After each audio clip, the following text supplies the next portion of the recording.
Welcome to another edition of the Riverside TV Game of the Week. The reigning national champion RCC Tigers play host to Golden West tonight in a heavyweight matchup between two great football teams. I'm Nick Rice, joined alongside Jeff Gorham.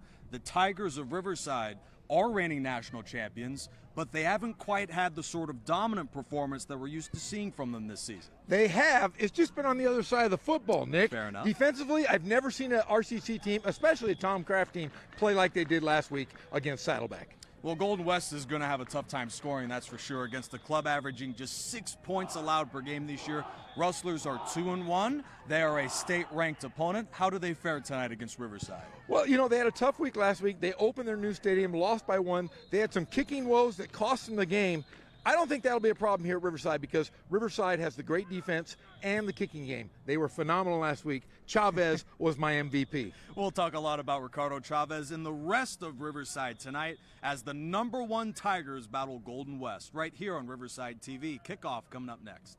The Riverside County Transportation Commission has partnered with California Operation Lifesaver to educate Riverside County residents about how to be safe around trains and railroad tracks. Here are 3 safety facts you need to know. First, trespassing on train tracks is not only dangerous and can lead to serious injury, it is also illegal. Second, you may not always be able to hear a train coming, which is why it's important to always stay off and away from tracks.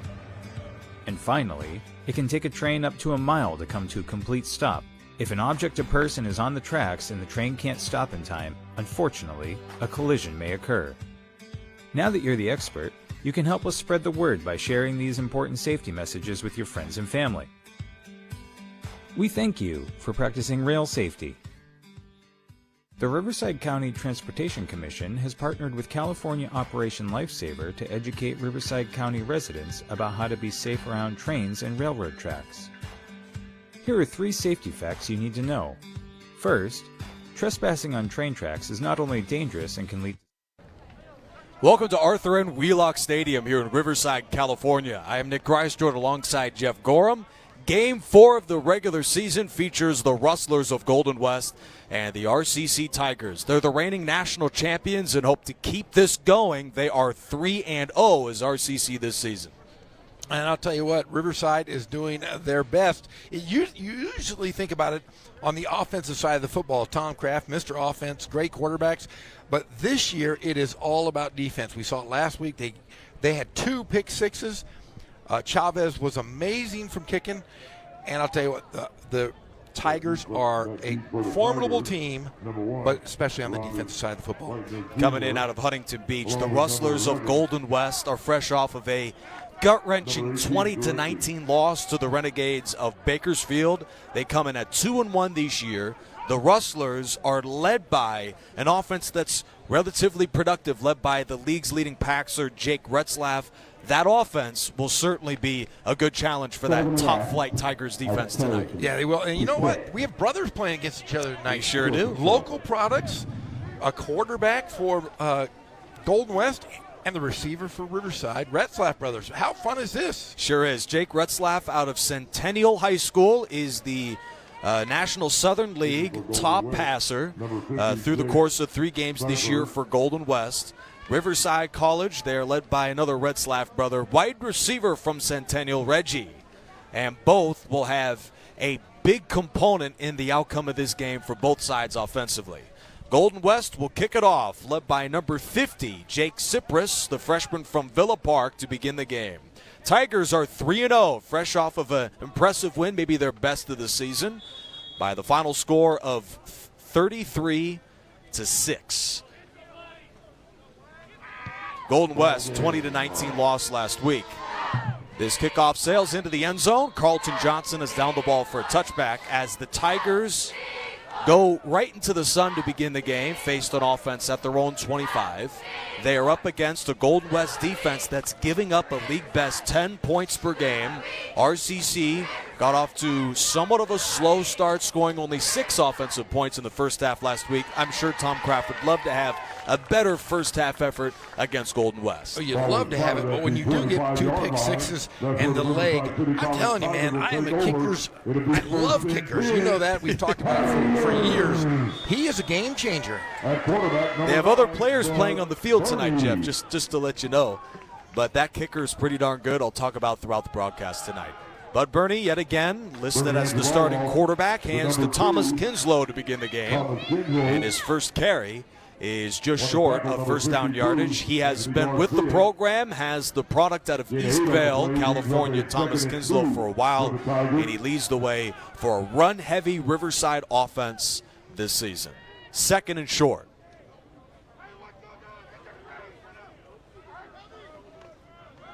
Out of the gun, here's Kinslow for a gain of 6. He's hammered by Josue Alexandre. First down, Riverside. And last week they did a lot of run. We started, in fact, the first series was nothing but run for the Tigers.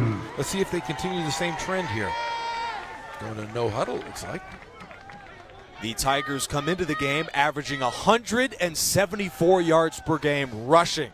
And this carry goes nowhere. That Golden West defense has been spectacular all season. They are led by 2 of the top 10 sackers in the entire state. That defensive line is very talented. They're big, they're strong, and will be a tough challenge for that highly touted Tigers offensive line. They had 6 last week, I believe, in the loss. Yes. Fourth play of the drive, it's the first pass. Burney finds Jawan Tucker, and the freshman spins his way to Golden West territory for a gain of 14. The first down completion from Bud Burney begins the game for this Tigers passing attack. Bud Burney out of Riverside Poly was a great basketball player as well. Just to throw that in for Burney. The former Pauly Bear of Riverside. Thomas Kinslow hammered after a gain of 4. Glad you're with us. Nick Rice and Jeff Gorham. If you don't know by now, the RCC Tigers are reigning national champions. And, Jeff, that's been the conversation throughout the whole city this entire offseason. They were national champs. Yes. Yeah, I guess so. Yeah, they were. I see there's a big national championship ring up here with us in the booth. And to discuss just how shiny the ring is, how many carats of diamonds are in that ring, we'll have a special guest coming up at the half. That guest to be determined, but just stay tuned. It should be quite the game tonight, and the pageantry is going on all year. And this season feels particularly special since the Tigers or anyone in the SCFA could host the state championship game if they are to win the South. That throw is dropped right into the gloves of Rolandus Whitener Jr. Incomplete. Seems like we've been saying his name for a number of years. Yeah. Well, it does make it a little tougher for the players on Riverside to get accustomed to nearly a 2-year break. Due to COVID, junior college canceled the 2020 season. So some of these guys have had a little longer runway to enter the NCAA than others. But if you join the RCC Tigers, your chances are very good of making it to the next level for college football. Beautiful punt out of one of our favorite players, Ricardo Chavez, fielded on a hop at the 14-yard line. The grab by Iman Lowoy. Golden West ball after that Tiger drive that looked strong to start, and then they stalled right around midfield. Yeah, a little surprising. We saw Riverside have to punt here in the first series. The Tigers last year were a dominant offense, scoring nearly 50 points per game en route to the national title over San Mateo.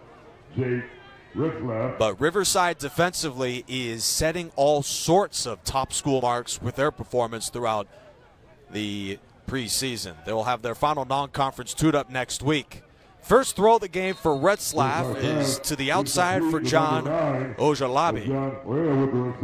And Retzlaff, no stranger to playing in big ball games. He played for a pretty good team just down the road. Possibly one of the best teams in the entire country himself in high school. Out of Corona Centennial High School. The Evil Empires, they're called. What is amazing about the Retzlaff brothers is that they both were vying for the starting quarterback job at the same school at the same time. As number 11 with the run here, they hand off to his tailback for Golden West, Gianni Hurd. So the Rustler starting quarterback is Jake Retzlaff. He earned the starting job for Centennial 2018, so his brother had to move from quarterback to wide receiver, and I'd say that was a pretty good transition for both guys. But yes, the sad thing is they're not playing for the same team anymore. Sad that he has to play for Golden West when his brother's playing for the better team. Well, we'll have to wait and see, but I would say that Riverside has to feel pretty good about how they fared against Golden West over the years. Riverside hasn't lost to this school since 2006. So I'd say they might be the better team, Jeff Gorham. They haven't lost since 2006. That's like the year you were born. Yeah, that's about right.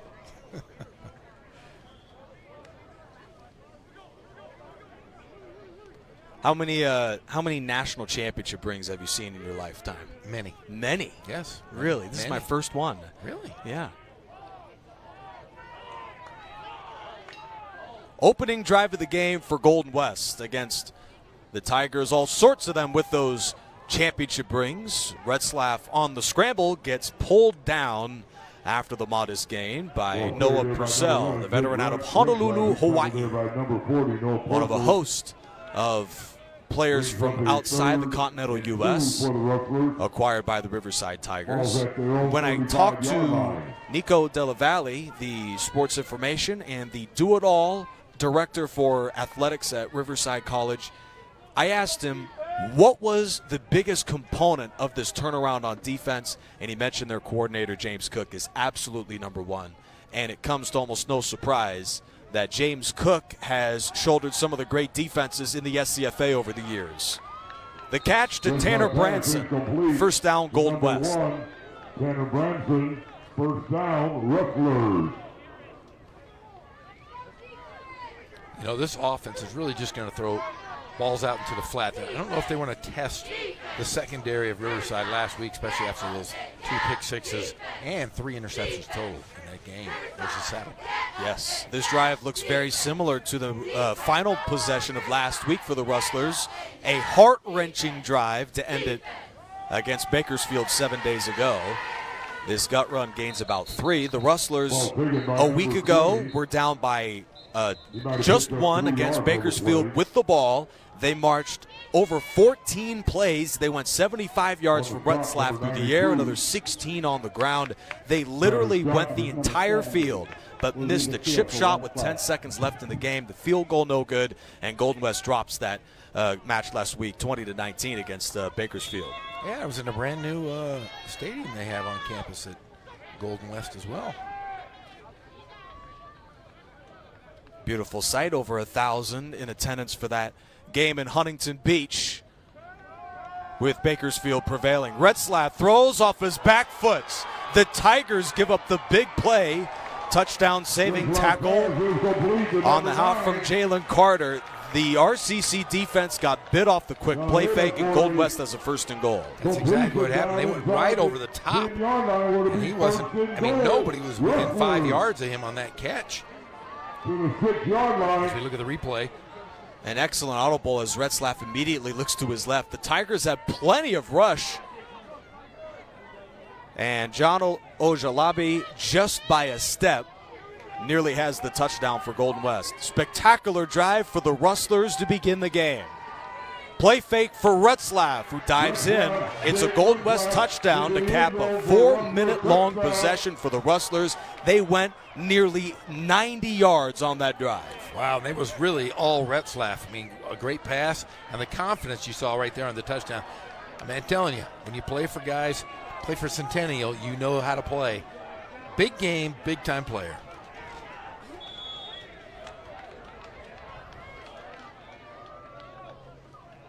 Out of the hold from Retzlaff, the Jake Cypress extra point is good. Golden West a storied program out of Huntington Beach, hoping to recreate their magic of 2013 when they played these Tigers in the SCFA semifinal playoff right here in Riverside. They are searching for the 9-win campaign they had then, maybe even more. And Gold West, with that drive, continues what's been a brilliant season for that offense in 2021. And if you cannot be happy, especially after last week, not giving up a score at all, of just 2 field goals, you're going to have to come back and make some adjustments, especially against a great quarterback in Retzlaff.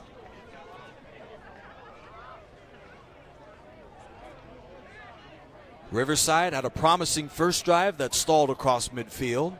Golden West took the ball at its own 12. 88-yard drive in nearly 4 minutes for the Rustlers, and the early lead in Riverside.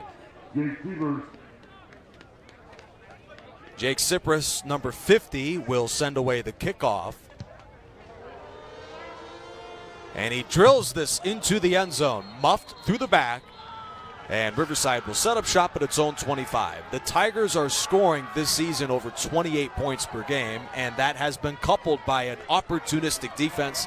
We'll see if RCC's offensive unit can respond. I sure hope so. I'd love to see Bud Burney kind of get in the groove here early, gain some confidence. Remember, he didn't play last year at all. But, Coach Kraft said that he's really high on young Burney, worked his butt off in the offseason, and really kind of has endeared himself to this Tiger team. Riverside has been one of those quarterback camps. Guys come in and immediately have next level potential, and that was the case over the last few years, including that national championship season. Jawan Tucker, the freshman, gains a dozen and a Riverside first down. Juwan Tucker out of Narbonne High School in Los Angeles. Out of Narbonne, he committed to the University of Oregon as a 3-star recruit, then transferred to play 2019 ball with the Vikings of Long Beach. That throw is dropped by Marquise Ashley. Then the Riverside receiver chose RCC for the 2021 campaign and joins a laundry list of talented receivers for the Tigers. What might play to some of the struggles this year for Burney in that passing game has to be the sheer amount of receivers he's throwing to, and they all have different talent levels, different skill sets, different speeds, and that certainly has to create some chemistry early, some issues of that early this season. Yeah, it's going to take some used to get used. They weren't allowed to be even on campus for much of that 18 months. There's no weight rooms for them to work out in. A lot of these guys just had to do stuff on their own. So, they've had timeouts during the season where they haven't been able to practice.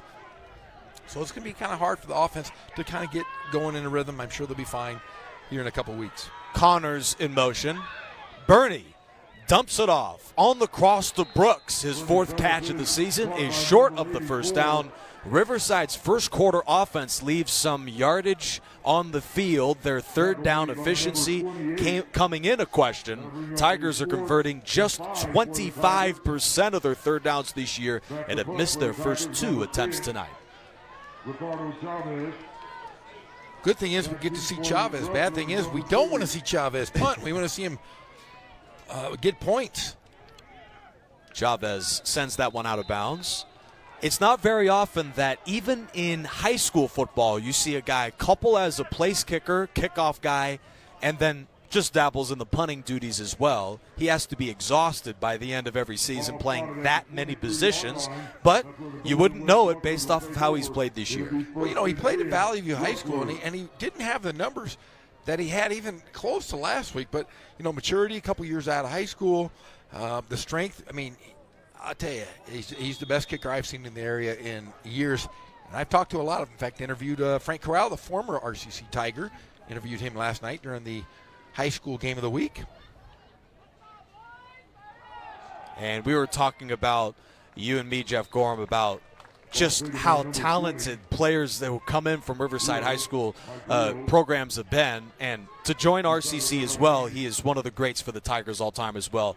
And joins the list of Ricardo Chavez as one of the better kickers in quite some time. Oh, and there's been some great ones out out of Riverside to come through. It's great to see the quarterback, Bud Burney, a local product. Yes. Retzlaff throws to his favorite target in this first quarter, John Ojalabi, and he dances near the first down. On that conversation with Ricardo Chavez, the RCC place kicker tied a record set in 2014 for the longest field goal in a decade at RCC, set by Jimmy Camacho in 2014. Then he passed that, his 53-yard make, later in that game last week with a 54-yard field goal. That is good enough for the NFL. Not a lot of guys can hit from that distance consistently. Ricardo Chavez did. Just a talented young player for RCC. Coach Kraft said he's confident in putting him out there at 60. That tells you how good he is. Yeah, a huge weapon. Tanner Branson, the sophomore from Eugene, Oregon, who comes in third in the National Southern League in receiving yards with 192, makes his first grab of the game. He is one of the players to watch for Golden West. And while Ricardo Chavez can do the best he can on special teams, RCC defensively certainly will have eyes on number one for the Rustlers. They lead by a touchdown with under 7 to go in the first half. Off the right end for Mike Carrillo, the youngster out of Garden Grove, continues a brilliant drive for the Rustlers. 16-yard gallop and a first down for the freshman. Tell you what, Golden West came out ready to play. I'm not too sure about this Riverside defense right now. You know, you look at the line, the betting line, I know it's fake and so forth, but Riverside really should have been handling this team. They've come out flat. They've got to adjust here because, I tell you, Golden West is moving. Golden West has lost the last 7 meetings against Riverside, dating all the way back to 2006. Fake to Carrillo. It's a quick slant. Nick Kennewell is down to the 20. Jalen Carter saves the touchdown. And another just big play. Short pass right over the middle. Riverside is yielding 6 points per game this season. Spread out over a season, that would be an all-time school record for the Tigers. Yes, it's a very small sample size, but RCC's defense had been fantastic this year. Carrillo joins Retzlaff in the backfield. And Carrillo races past 2 defenders for Riverside. Rayshawn Gilmore makes the stop. Another couple missed tackles there. Riverside cannot be happy about. Got to go grab. You can't just grab them. You got to use your entire body to bring the guys like this down. Riverside already has 1, make it 2 top 25 wins this year. Victories over number 17 Long Beach, number 19 Saddleback. Another highly touted program comes to town on a Saturday night here in Riverside. 80 degrees, nearly crystal clear skies, just a little clouds coming in. Retzlaff overshoots Bonner in the end zone. That's incomplete. Branson, incomplete. On the coverage for Riverside. We got the first flag of the game here.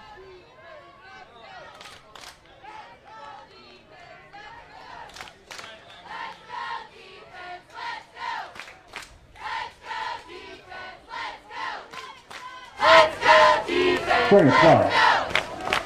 If we get 6 against the offense, that foul will be declined. Well, there aren't too many teams early this year who committed more flags than Riverside. One of those schools, nearly 150 yards per game in penalties. That's amazing. Golden West. First flag of the football game for an otherwise rolling Rustler offense. Nearly 11 minutes into the game. 7-0 Golden West. Carrillo is in the block for Retzlaff. And that throw outside to John Ojalabi is incomplete. Good play there, just dropped. They're bringing out the field goal team. The Rustlers' Jake Cypress, 2 for 4 with a long of 39 this year. Has made 10 of 12 kicks for Golden West with little wind on a beautiful day here from Riverside. Tries the 35-yarder out of the hold from Retzlaff. And away it goes. It's a line drive for Jake Cypress. Plenty of distance on the kick as he sails it right into maybe the greatest band section in the state of California for junior college. The RCC band section. The kick is good. It's a 10-0 game. They had to move the band last week was right behind Really? the end zone, so they were getting hit with footballs. So they had to move it a little bit to the left today because our guy Chavez was putting them right in the middle in the bleachers. Would have poked a hole in one of those big giant drums. Well, if you move it to the outside, the way Chavez has kicked this season, there's no way it's going over there. That's exactly. I said last week, if you get a touchdown, you need to run up and jump into the bleachers with the band. That would be awesome. Might get a penalty, but hey, it'd be cool to run up and get crowd surfing with the marching band. The Lambeau Leap is getting old. We need a brand new, amazing celebration. The band, the Wheelock Leap into the band. The Wheelock Wave. You come in there and they'll take you right into the sideline. Maybe they'll carry you the rest of the way over to the sideline. It's crowd surfing, buddy. I like it. Jeff Gorham, the governor of Riverside, with big ideas. Dean Connors on the return. At the sideline to the 20, and he straight arms one of the rustlers out just short of the 30-yard line as Davion Keith escorts Connors out of bounds. The band is in tonight, the Marching Tigers. They are, as mentioned, whether they're standing right behind the field goal post, off to the side, out the parking lot. When they come in here, they're as good as it gets. The Marching Tigers, nationally recognized. They perform everywhere in the country. In fact, a lot of high school programs, we've talked about it, Jeff Gorham, their bands have likewise been nationally recognized. Yeah, a lot of the students from the Blue Star Regiment at North High School come back right over across the way from 3rd and Chicago to 14th and Magnolia. Oh, a huge hit on the Kinslow. What a play and a loss of 5. Wow. Tyler Williams. That's a introduction, a very harsh one to the game as Kinslow takes the big shot. He just said, how do you do? How do you do? Nice to meet you. So for a guy like Bud Burney, you talk about a short drive from JW North, out of Riverside Pauley, he takes, I'm sure, about the same drive as he tosses over the post to Jawan Tucker. It's a first down. See Burney get a nice pass, move the sticks as he looks over to the sideline at head coach Kraft. Well, these are the sort of situations that offenses like the Tigers rarely find themselves in, down double digits in a game as Kinslow's dropped for a loss. Williams converges, joined alongside Matthew Wild. So the Tigers face their biggest deficit of the season. It's 10-0 Golden West, and a great opportunity here for Bud Burney to execute a 2-minute drill and a passing situation like this.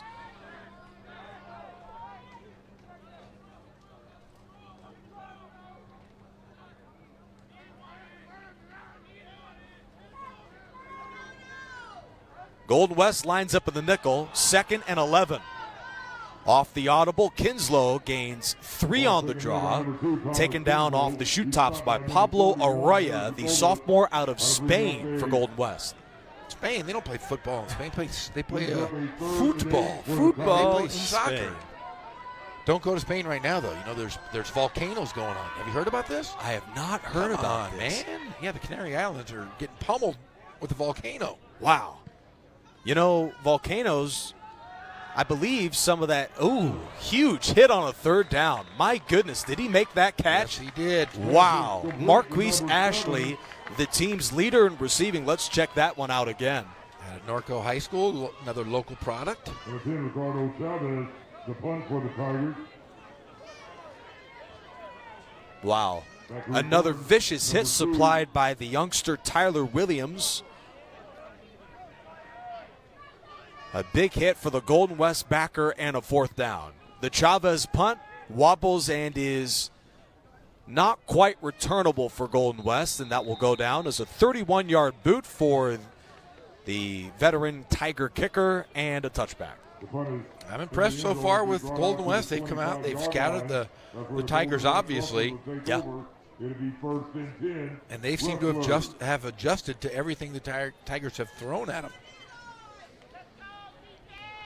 Well, Riverside has been in the state championship conversation essentially every single season. And in 2019, they put it all together.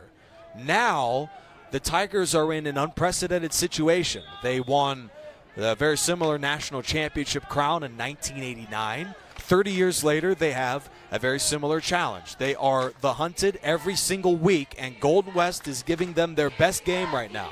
It's 10-0. Late in the first quarter of a good one out of Riverside. This could come down to the very end if Riverside has a response. Short run from Carrillo, and he is dropped on the hop inside by the Tigers' middle backer out of Calabasas, Talib Salahuddin.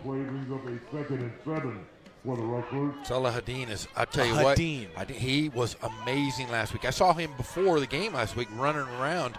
I said, that guy looks like a superstar offensive guy. Nope. Coach says that's our defensive stud, and was brilliant last week. Maybe Arturo Chavez can talk about him playing both ways like he does. It's a sensational catch on the dive by Anderson. First grab of the season for Ekwanzik Anderson, and the Rustlers, had it not been for the shoe tops on the blades of this turf, he's in the end zone for a touchdown. Holy smokes. Retzlaff has a very quick release, kind of unorthodox, kind of sidearmed. But like you said, if he hadn't fallen down, that would have been definitely gone to the house.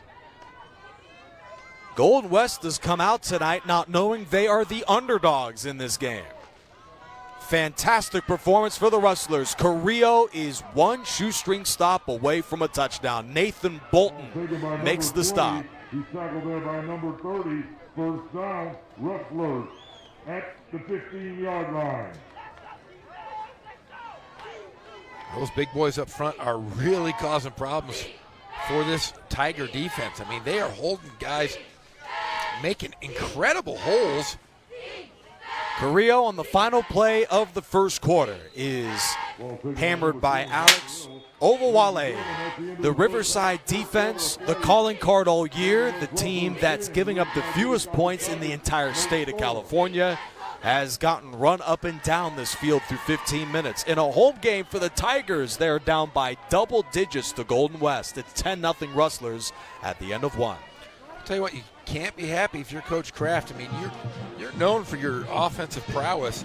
You know, they just haven't had the rhythm in the last two games. Their defense carried them last week, but they have to generate some offense through their studs. Their guys, they need to score the football. It can't be relied on defense. Defense might win games, but offense will genuinely win you championships. Is that what they say, or No. is that the exact opposite of what they I've say? never been a guy that says defense wins championships. You know why? Because you outscore your opponents. You have to outscore them by playing great offense. Anybody that says that was never a scorer. And I know Coach Kraft, he's a lot like he's like a Michael Jordan. If you look at Coach Kraft, Oh, yeah? offensive guy, and he's got a killer mentality, a toughness. Yeah. He wants to score the football. You know, that Michael Jordan guy, his defense was a piece of work, but offense he was all right in, right? Hey, he was Defensive Player of the Year, my friend. But no, you have to have that mentality offensively. If you're going to win games, you've got to want to say, hey, we're going to beat you, we're going to step on you, we're going to walk on you, and then we're going to eat you, send you home. When you talk to Tom Kraft, does he give you some of those Michael Jordan aneurysms? No, I don't. I try not to ever talk to Tom Kraft. He scares me. I wonder how many times he's heard that here in Riverside TV. Carrillo, to begin the second quarter, is swiftly taken down by Karo Kashkaran of Riverside. I don't want to get yelled at. He reminds me of like a fatherly figure. I'll feel bad. Even if I'm right, he yells at me. I'm like, I'm sorry. Now, lucky for you, you talked briefly to Tom Kraft, a very, very short phone call, before last week's game, fresh off of a win. If Riverside, if you were to talk to him right now, do you think things would go over well? I'm not talking to him. Retzlaff with a beauty to the back line of the end zone. Touchdown, Tanner Branson. The Rustlers are running roughshod in Riverside in the first half. They're up 16-0, less than a minute into the second quarter. Boy, they are shredding that secondary right now. If Riverside cannot be happy. I mean, this has been all backwards, bonkers, and shouldn't be happening. This is what you're a national championship team. You got to defend your crown. Cypress, the kick is good. There's been no drama through 15 and a half minutes of this game. Golden West has done everything they want against the Tigers in their building. It's 17-0 Golden West here to begin the second quarter. And this is such a quick scoring run for the Rustlers. Riverside has plenty of opportunities to settle things down and get into their stuff on both sides of the ball. They're going to have to do something offensively. They have yet to come close to scoring, but a very that quick route. pass. Renseth, very unorthodox throwing, but he's got a quick release and has a nice arm. That's that Phillip Rivers side release. Yeah. However it gets there. But see, there is something to a quarterback like Reslov. I mean, you bring in a guy who's won, his entire high school career, and you bring him to the college level, he's going to bring the same exact kind of intensity. And I'll tell you what, he just looks poised in the pocket and looks confident. And that's because winning translates. And you get a guy like that in your program, and it does elevate you and your team. And this kickoff is taken just short of the 10-yard line. And this return out of number 18 for the Tigers. But Riverside doesn't look hungry right now. I mean, you have a target on your back all season long. You have to come out and play hard every single game, no matter who you play. You don't want to get a snake bite game by the Rustlers. You see what I did there? And this is the kind of thing that championships teams cannot afford to do. If you're going to win a state championship or a national championship, you can't lose. And you can't lose to a team you haven't lost to since 2006. Yeah.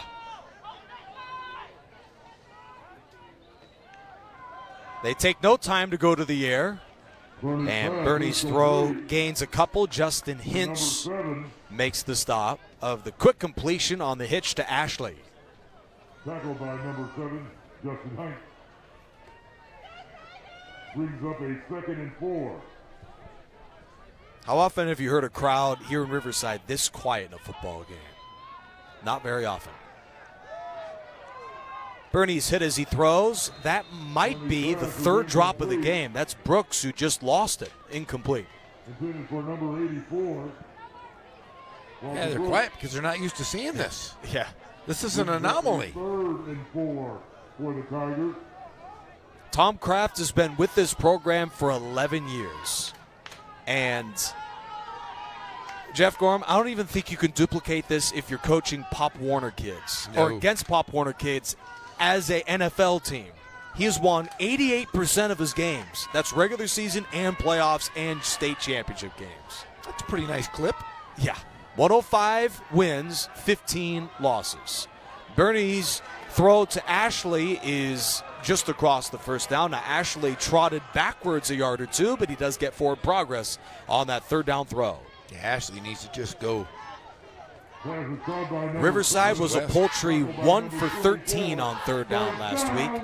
And while the Tigers struggled with penalties on occasion, I would say that might be the difference between them taking the next level on the offensive end, the third down percentage. See if Riverside's going to go no huddle here. See if they can continue to get these quick hits. Ty Moore makes the grab, freshman out of Las Vegas, Nevada.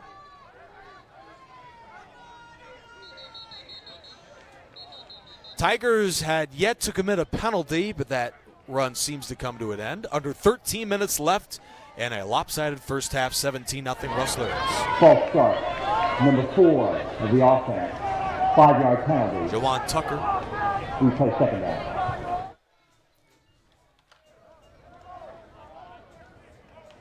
If you're going to lose or fall behind in a game of any spot in the regular season, I'm sure a team would love to fall behind in a game like this where you have a couple of weeks to prepare for your conference opener. And as is the rest of the SCFA, Riverside has one more preseason game, then a bye. The juggled snap from Bernie bounces off of the chest of Connors, but somehow winds up right in the hands of Moore for Riverside. You got to watch this. They just don't look right yet. To be honest with you, as a coach, they just, you have fumbles, drops. I mean, it's carry 'em. It's like a pinball machine right there. Yeah. You see it pop out, and luckily, you land on it here. But not much going here for the offense.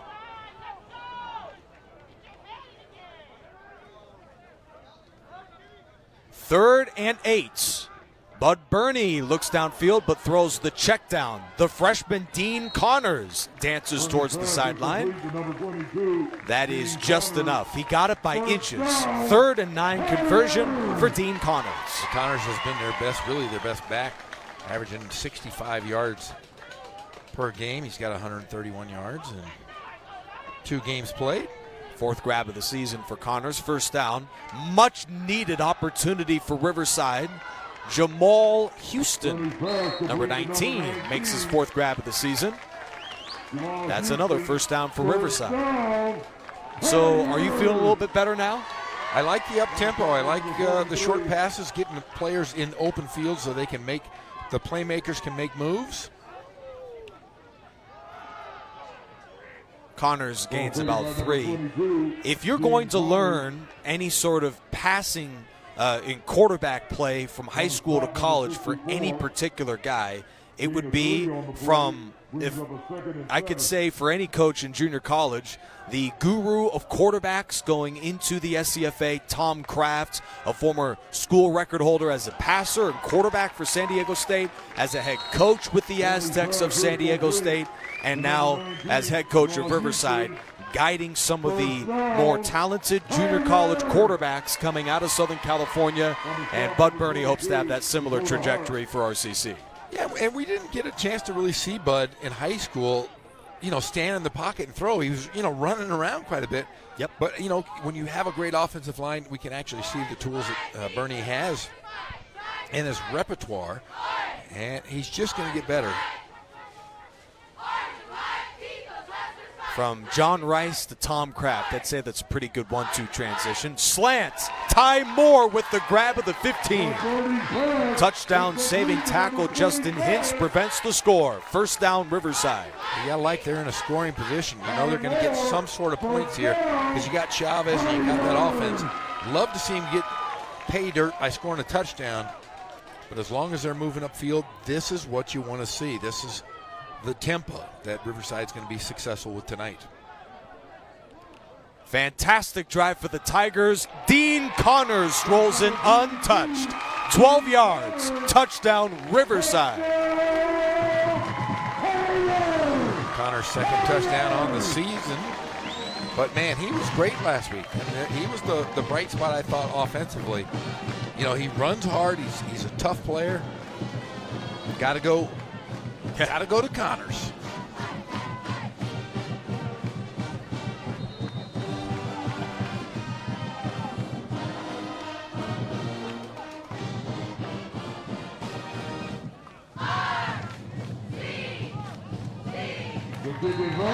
Chavez gives the ball runner some work as he sends that kick through the uprights and about 25 yards beyond it to the back corner of the track just outside the football field.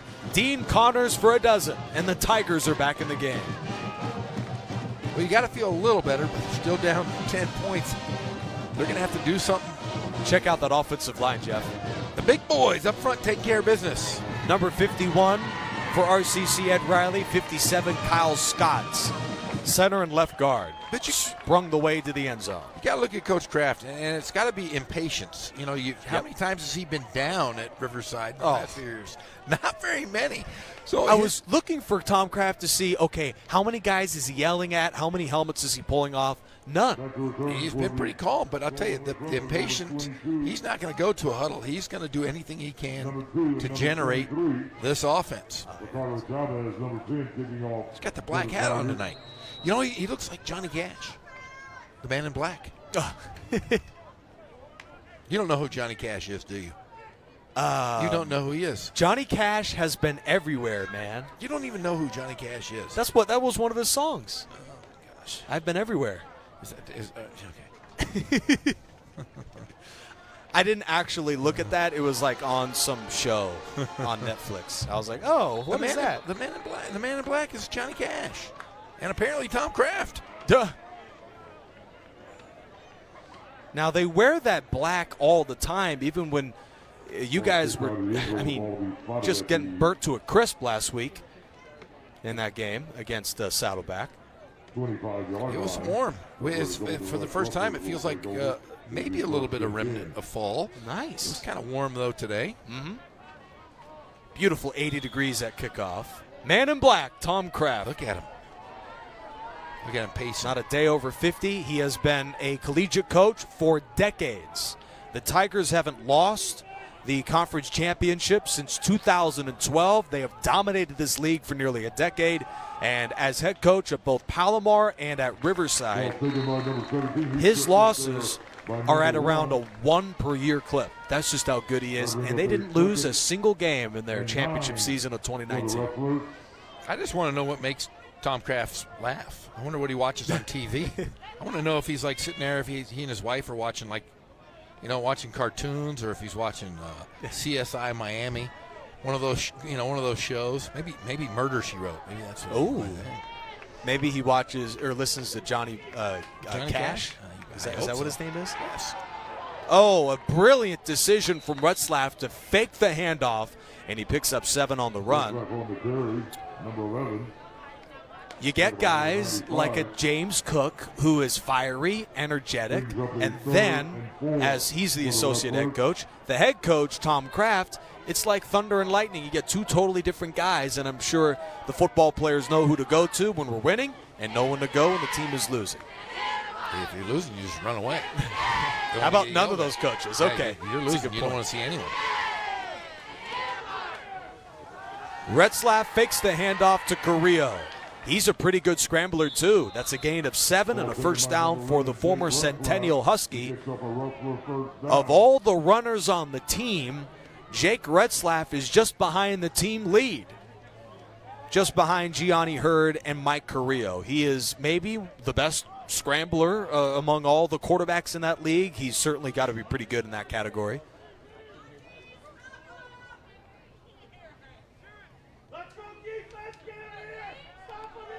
And after his run, it's the 4th play of the drive. Retzlaff, under duress immediately on that play, ducks down to the line of scrimmage. 17-7, Golden West midway through the second quarter. Riverside now finally able to penetrate that offensive line. Seeing a little bit change here in the defense in the second quarter. Brings up a 2nd and 10 for the Rustlers.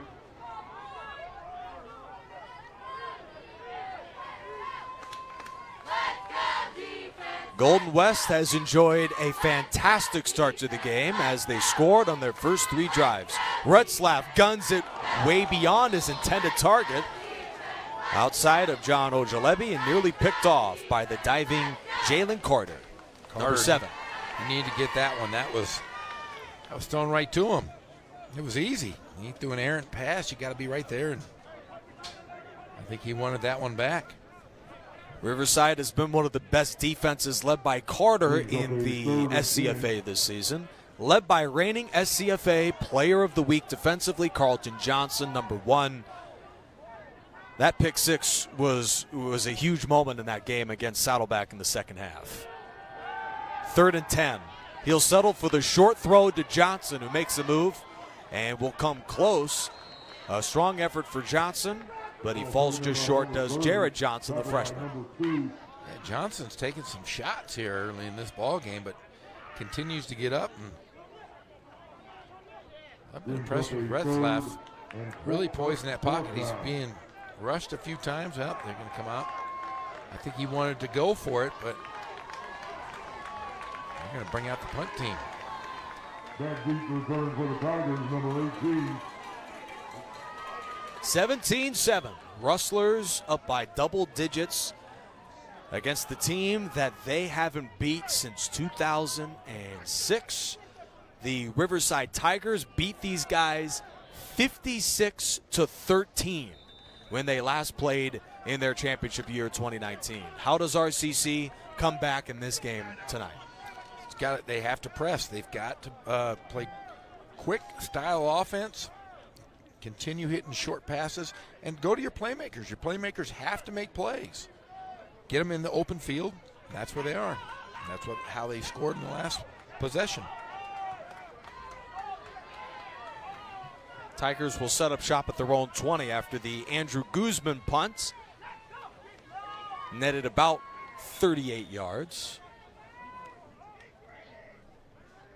Another great opportunity for Bud Burney to execute a quick 2-minute drill. He looks to his right, throws to Houston, and there he goes. It's a gain of 24.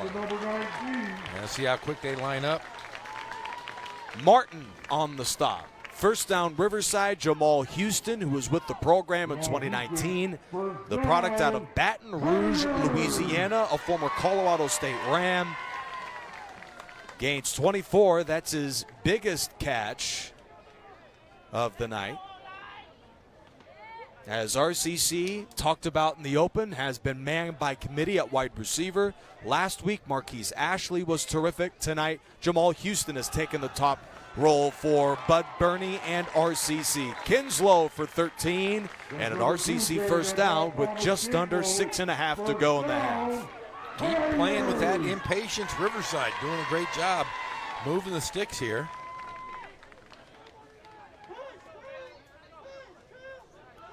Riverside was at their own 20 less than a minute ago. Nick Rice, Jeff Gorham on a crisp Saturday night, late September from Southern California. That run gains about 3.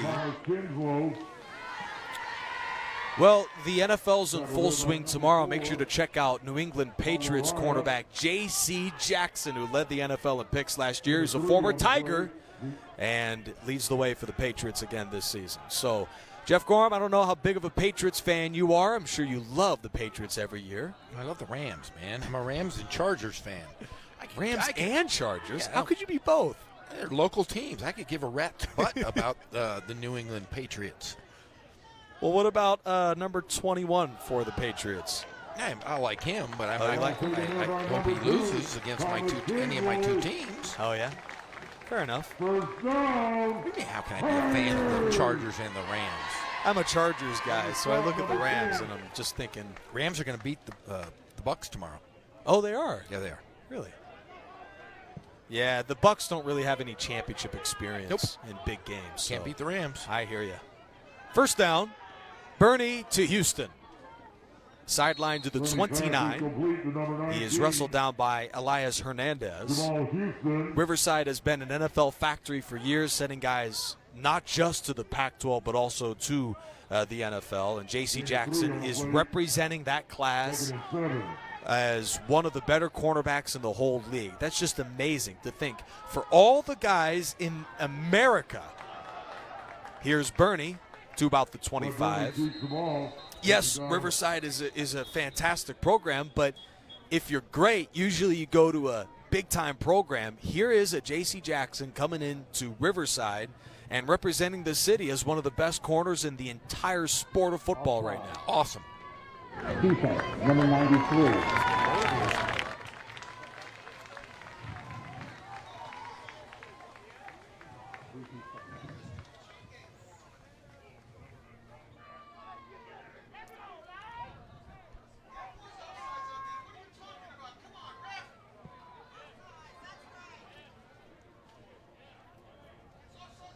Well, one thing that is apparent, we've seen this throughout the course of a season, just go back to 2019, these are still young kids. So the Tigers come out tonight just getting rammed in the mouth by Golden West, but a credit to these youngsters, these teenagers for the most part, who have shown some resolve here and have come all the way back with a chance to make this a one-score game.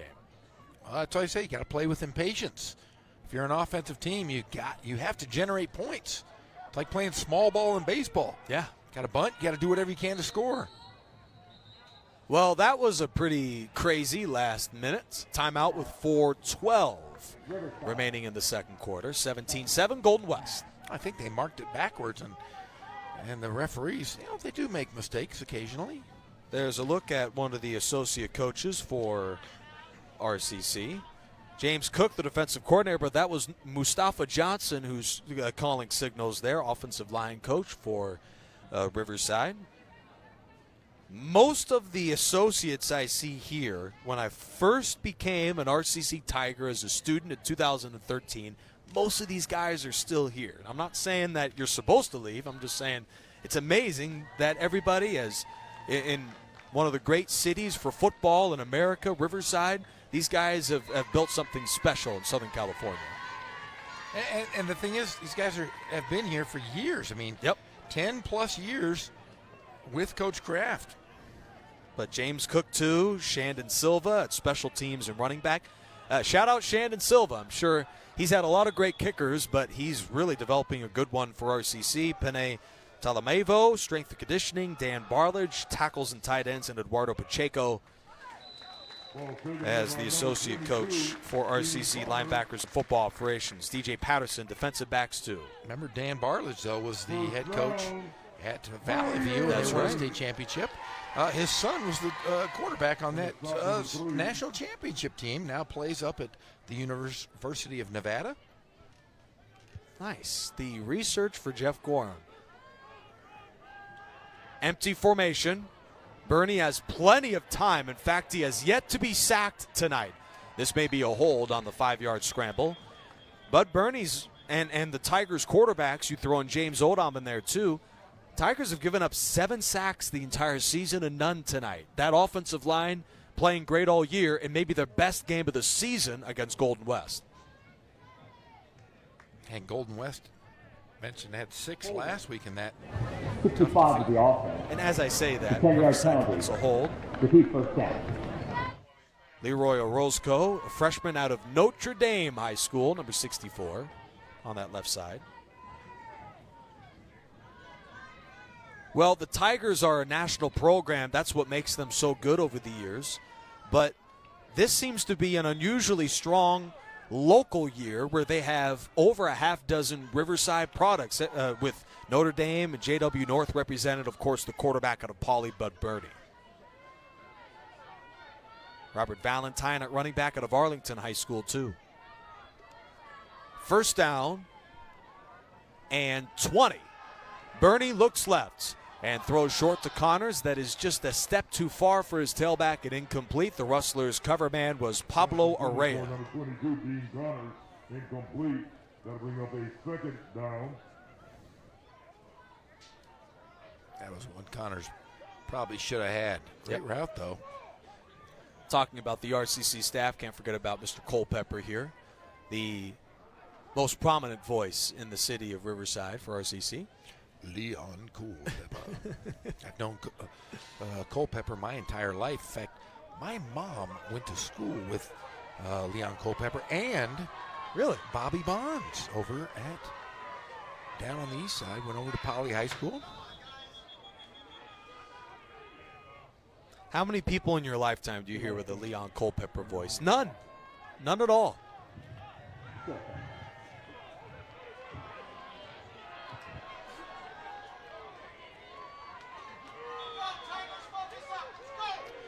This terrific Riverside drive has gone awry in a hurry, but the Tigers do have quite a weapon if they can't convert the chains on this possession.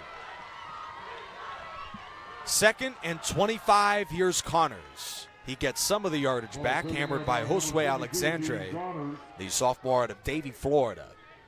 On the tackle, number 41. That'll bring up a third down for the Tigers. Harrison Kofel on the stop, too. The Tigers, as mentioned, struggled all week against Saddleback on third downs. They've played a bit better on third down tonight, converting about 30%. 3rd and 20 for Riverside, just inside field goal range for Chavez. Could they be jumping out of field goal range? No. No Come is on, the man. right answer. And flags really hurt. 84 of the offense, lining up in the neutral zone under 5-yard penalty. Still third down. Riverside wins about 95% of its home games under head coach Tom Kraft in the regular season. They just don't lose here. 17-7.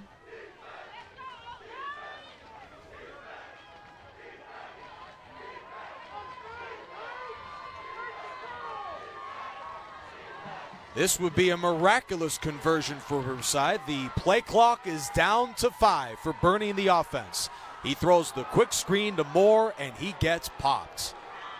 Vicious hit from Alex Raich, the sophomore from Switzerland. There's no flag, and Chavez will check in. This is a listed 49-yard field goal for the sophomore.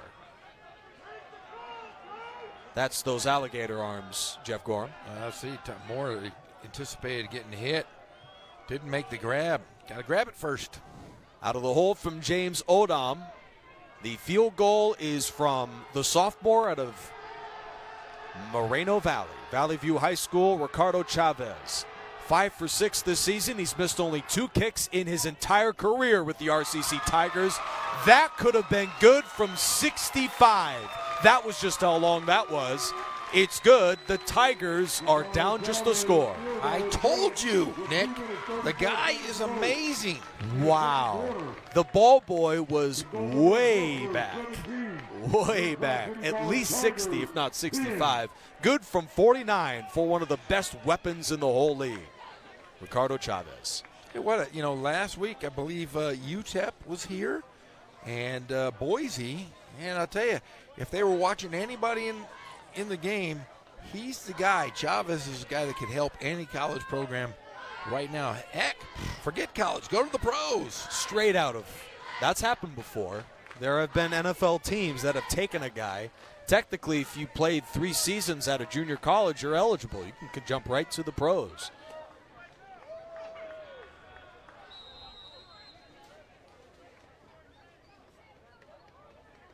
Now, I'm sure he won't be taking Matt Gay's spot, kicker for the Rams, but anyone else. But look, he's got a cool arm sleeve. He's got a tough guy image right now.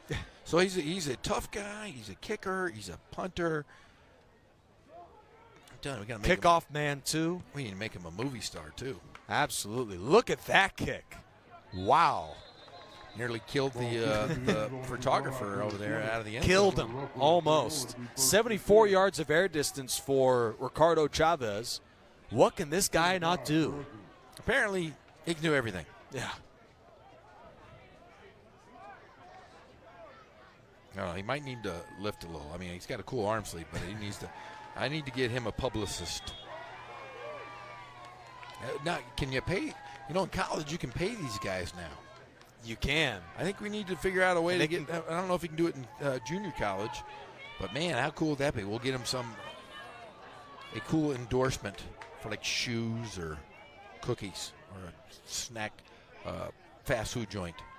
He's also had a couple of special team stops, so there he is as one of the better lines of defense for that special teams. Excellent coverage of the outside by the reigning SCFA Defensive Player of the Week, the Tigers cover man Carlton Johnson out of Moreno Valley. That brings up 2nd and 10.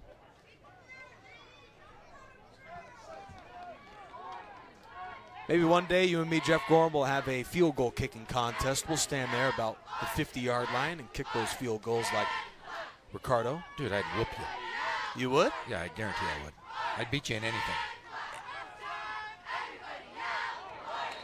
I would beat Knocked you. away? I would beat you in anything. Are you attacking me, Jeff Gorham? Nope. I just know I'd beat you. I'd beat Knocked you away in, by Ross. You want to play some ping pong? You want to play some gym rummy? You want to play tiddlywinks? You ever play tiddlywinks? Tiddlywinks. You don't know what I'm talking about. I'm very familiar. You don't know. Yeah, I don't know. Monopoly? I crush you. Oh, now I'm going to draw the line right there, okay? Right there. Because it's about a stamina game, all right? I'll fist fight you, too, if you want. Fist fight me for serve, for first roll. Blitz. Retzlaff somehow turns a sack into a gain of 2. Randall Turner makes the stop. Tackled by number 97. That'll bring up a 4th and long for the Rustlers. Badminton. Oh, I'd whoop you. Rugby. Yeah, I'm way too big for you. You name it. I'd score. I'd Patty cake. Maybe I don't play patty cake. I thought you said anything. Yeah, I draw the line at patty cake. Anything that you say Baker's man, I'm done. I'm not playing. Baker's man. Yeah, patty cake, Baker's man. Bake me a cake as fast as you can. Come on, man. I got kids. Maybe you would beat me at Batty Cake. Well, apparently I would. You don't know it. I'm telling you, I just want to. I'm going to play in some video games. You might get me in video games. Oh, yeah? I don't play video games. I'll play Madden. I'll choose the RCC Tigers as my team of choice. Oh, muffed on the punt. Well, that's a pretty good epitome of this first half. Alex Raich recovers for the Rustlers. Golden West ball with 2:02 to go in the half. Boy, big mistake there by Riverside and putting them in a opportune spot here to possibly put more on the board. How about you and me have a contest for who can ask the best questions for Nico Della Valle at the half? What do you think of that? You got it. Oh, I got it.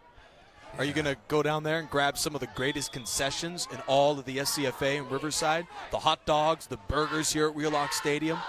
That probably was the reason why the Tigers fell behind so early in the game. Grade A concessions here. We got the cheerleaders from sideline to sideline tonight. The marching Tigers are standing right across the end zone, ready to take the field. Now I'm going to go down, and the governor needs to go say hello to his constituents. I'm gonna go down and say hi to all my friends down at. But the governor is working. Yeah, I see friends down there. I got to go say hi to friends. Fair enough. First down and 15. Got the Tavaloni family a little bit before the game. Retzlaff is going deep again. Miscommunication on the outside throw to Taylor Branson. That's incomplete. Great coverage in the outside several times for Kylan Ross out of Calabasas High School. Isn't that where the Kardashians are from? It is. I think they're from Calabasas High School. I'm sure they still have that series going on. What series? Catching up with a... No, they retired. I don't think the Kardashians are around anymore. What? They retired.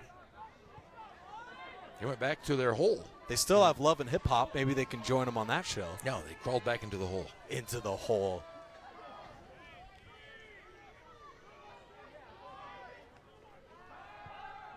Retzlaff throws over the middle for his tight end. That is dropped. Tanner Branson, the intended target, knocked away by Jalen Carter. Who's your favorite Kardashian? Oh, that's a toughie. I mean, you got to go Kim. All right, whatever. Yeah. You have Kim, Chloe. I knew you'd know those guys. I don't know any of them. You know any of them? No, I don't.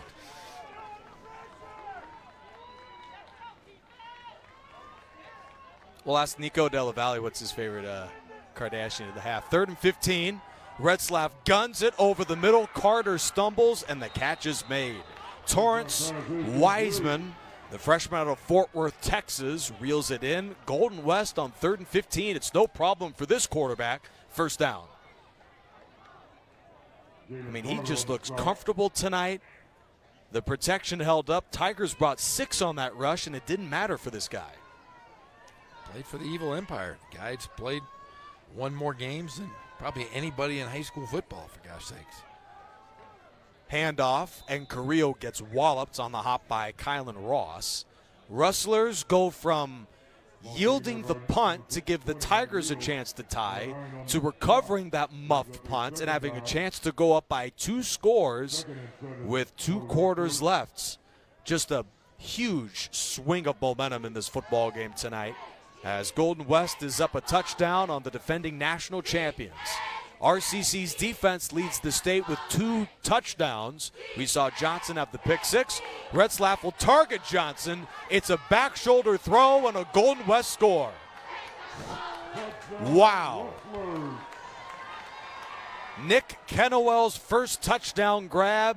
Golden West 23-10 with 50 seconds left in the half. He just watched it all the way. You could see the receiver was focused in, and perfect grab as he comes down inbounds.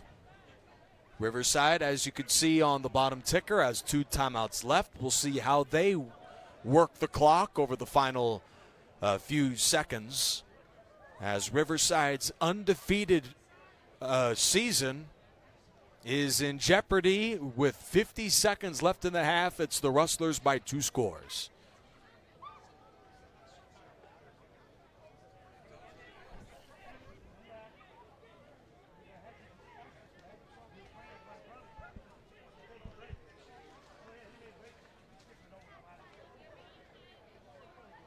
Referees talking to Coach Kraft. Dead ball. Unsportsmanlike foul. 26 of the offense. That'll be assessed on the kickoff.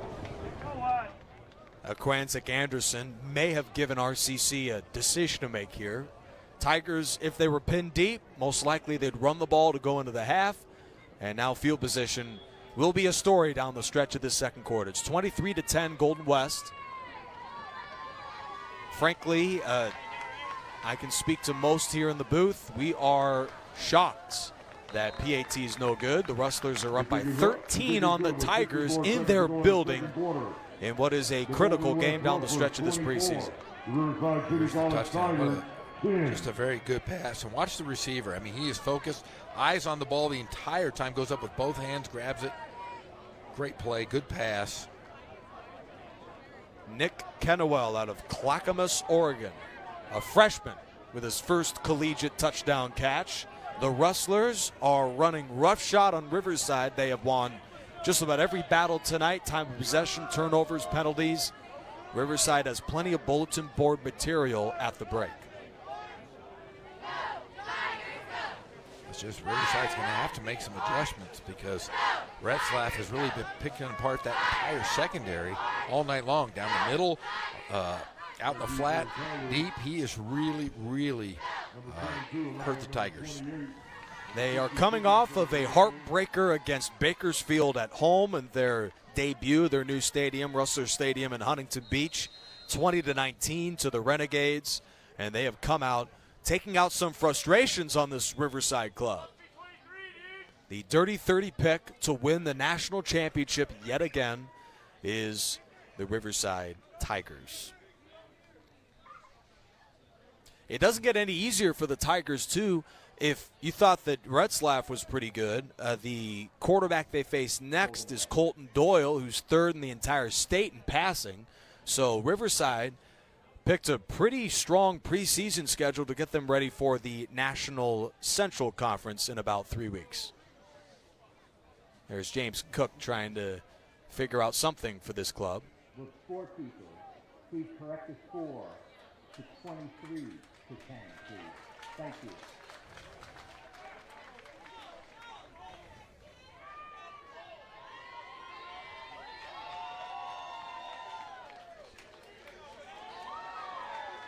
Disappointing night so far for the number 1 Riverside Tigers, 23-10 for the visiting Rustlers of Golden West out of Huntington Beach.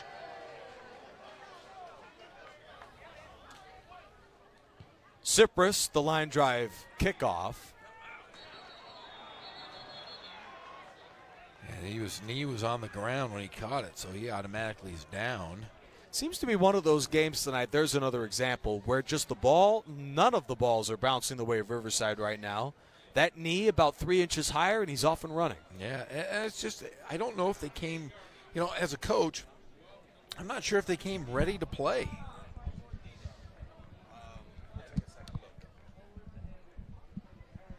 And that's one thing, guys have to be self-motivating. I know when you win a national championship, you have an air of, but you have to come ready to play every single ball game if you are Riverside. Avoid the snake bite game, which we talked about in the first quarter. Those trap games. Bernie, the check down to Kinslow, and that is dropped. Bernie's pass is incomplete. Intended for number 2, Thomas Kinslow.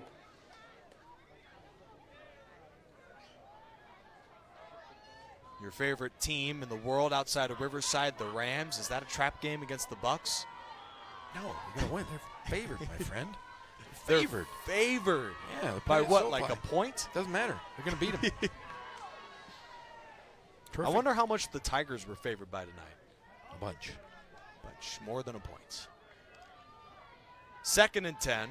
Bernie pumps, finds Kinslow as Golden West does not want to yield the long play. Pass is complete to number 2, Gain of Thomas 3. The Kinslow. hit from Devontae Dillard. Brings up a 2nd and 8. And we have a quiet Wheelock Stadium tonight. Rustlers up 13 against this shell-shocked crowd. He does throw the quick hitch to Devin Gitchaway. That's the first grab of the ball game for the freshman out of Rancho Cucamonga. 20 seconds left. Tigers are showing a pulse. Is this too little, too late? The pass to Gitchaway with plenty of room moves the sticks. Bernie back to the air. He looks. He throws to Kinslow, who stumbles and is spilled to the 39-yard line. Kinslow, first down. Dakota Hart on the tackle. 5 seconds left. This seems a perplexing decision. They'll spike the ball. 56 yards would be the listed field goal length for RCC if this isn't a flag. Timekeeper, please put 2 seconds back on the clock. The clock will read 2 seconds and we'll start on set. This might be the most highly anticipated moment of the first half for Riverside right here. Has a kicker on RCC's roster ever made a 56-yarder? I would argue no. I would argue yes. You think so? I would think. Interesting. I honestly think that when Frank Corral played here, I don't know if they still kept those stats. Yeah, probably not. He was the best I ever saw. Frank Corral. Played with the Rams, correct? For about 4 or 5 seasons. Played at RCC, played at Norte Vista High School, played at UCLA. He is a member of the Rams Legends, part of the guys that have. Enshrined right next to you, Jeff Gorham, in the Riverside Hall of Fame. No. I'm just on the board of directors. Oh, interesting. Ricardo Chavez, the reigning SCFA Special Teams Player of the Week, blasted a 53 and a 54-yarder last week. He already made one from 49 tonight. We'll see if Riverside contemplates going for a touchdown here. I would kick a field goal. They're going with the field goal. I see him out there. Oh, are they? I saw the sleeve, the tattoos. That's how I found him.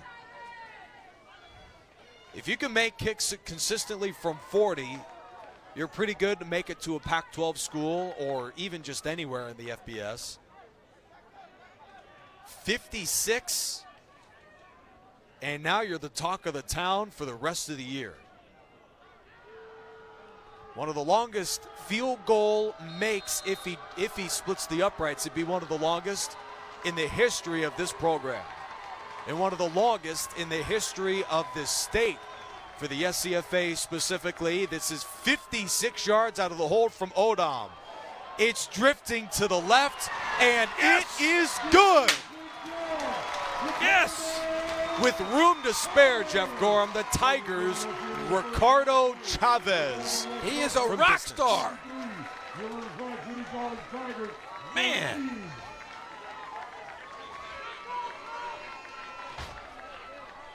What a great I kick. would believe that it's history.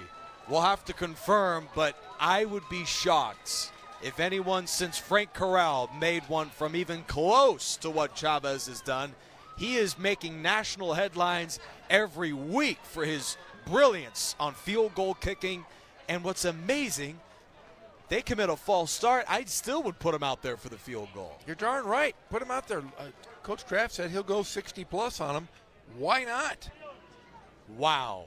23-13. Golden West might lead, but the Tigers have made the 2 biggest plays of the night by one guy, Ricardo Chavez. Final thoughts of the first half before we step aside, and we'll talk to hope to talk to Nico if he's not too busy for us. 23-13 Rustlers. I'll tell you what, if you're Riverside, you didn't come out ready to play. I mean, it's evident they weren't as focused as they were last week, and this cannot be, like I said, a snake bite game. But if you're Golden West, man, you got to talk about Retzlaff. He's looking, I mean, he had to be up for this game. He's playing against his brother. He's playing in his hometown.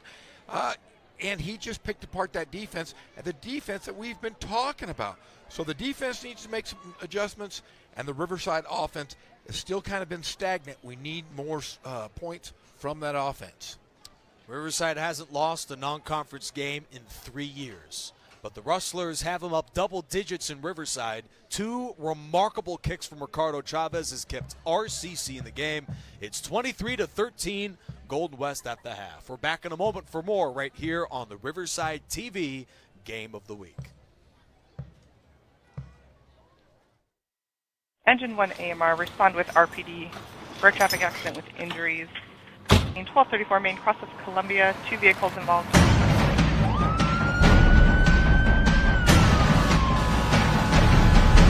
Each year, the Riverside City Fire Department responds to 40,000 emergency calls. 431.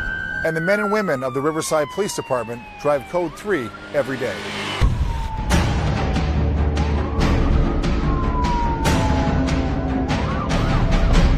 We need your help so you know what to do when you see emergency vehicles. Pull to the right. Pull to the right. Pull to the right.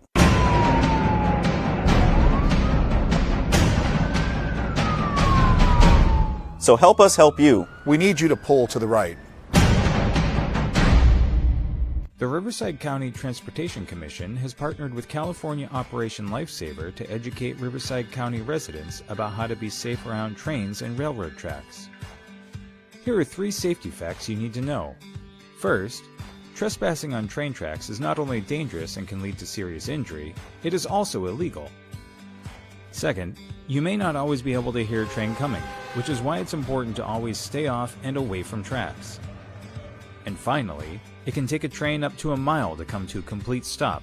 If an object or person is on the tracks and the train can't stop in time, unfortunately, a collision may occur. Now that you're the expert, you can help us spread the word by sharing these important safety messages with your friends and family. We thank you for practicing rail safety.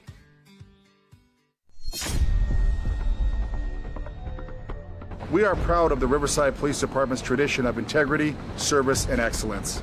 RPD officers are disciplined, well-trained professionals who always lean forward to make our community safer and more livable. We are always looking for mature, educated men and women who want to apply their courage and judgment to serve the people of Riverside. If that's who you are, we want to talk to you.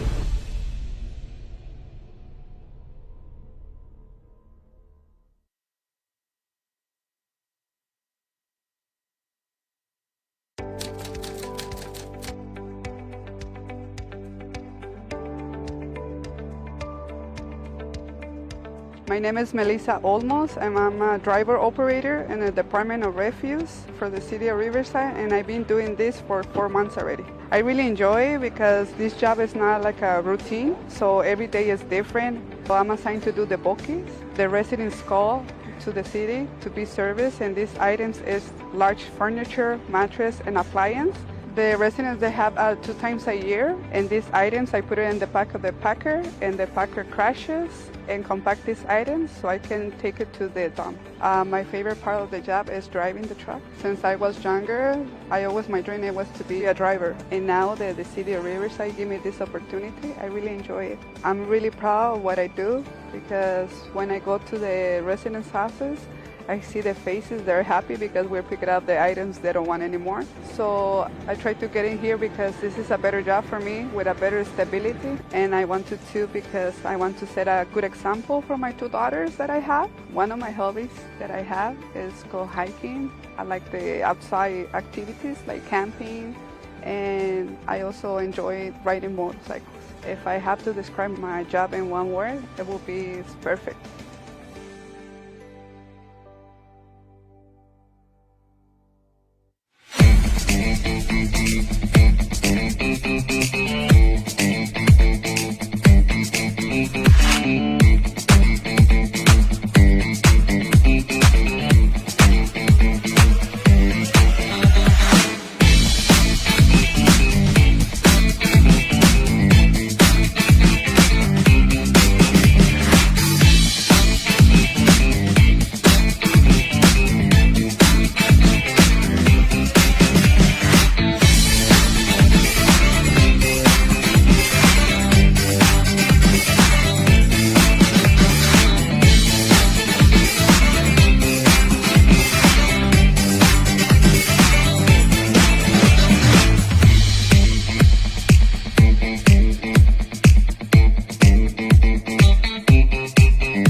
our very first building of a Little Free Pantry.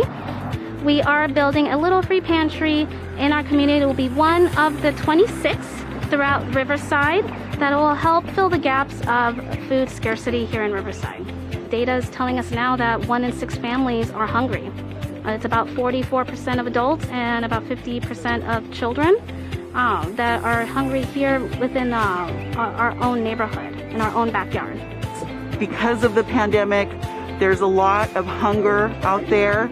There's a lot of families in need, and we hope that this will act as a bridge until families are able to get the food that they need. I think that there are always those times where we are living paycheck to paycheck and we need just a few cans of something to get us by. So these little pantries will serve in that capacity, and we're really excited to see something that will help families in need. And this has been a wonderful collaboration with the Riverside Mutual Aid Network, IEHP, here at Sandals Church, and the City of Riverside. So this has been a fantastic opportunity for community members to step up and to fill a real void in our city, which is food insecurity. So the idea is that if one of these free little pantries is in your neighborhood, you could stock it as frequently or as infrequently as you want to. And the idea behind it is that when people have extra food, it doesn't go to waste. These pantries are just kind of the first step, right, for reintroducing neighbors back to each other, getting folks involved in taking care of each other again, and just strengthening those community bonds that Riverside is so known for. Because things like food drives and food distributions, they're really good, but they only help folks in that moment of need. And we wanted to create something that would continue giving back 5, 10, 15 years from now, and really allow the community to get back into taking care of each other, instead of maybe relying on, just government or nonprofit structures to kind of take care of them. If others want to follow suit, they can apply at riversideca.gov/cares as an application, or they can email us at neighbor@riversideca.gov to receive an application to host a Little Free Pantry in their neighborhood.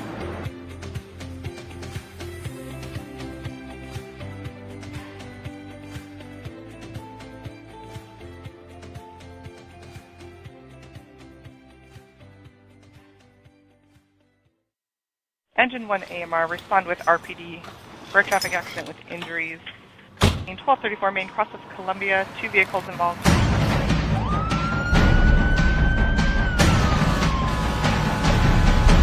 Each year, the Riverside City Fire Department responds to 40,000 emergency calls. 431. And the men and women of the Riverside Police Department drive Code 3 every day.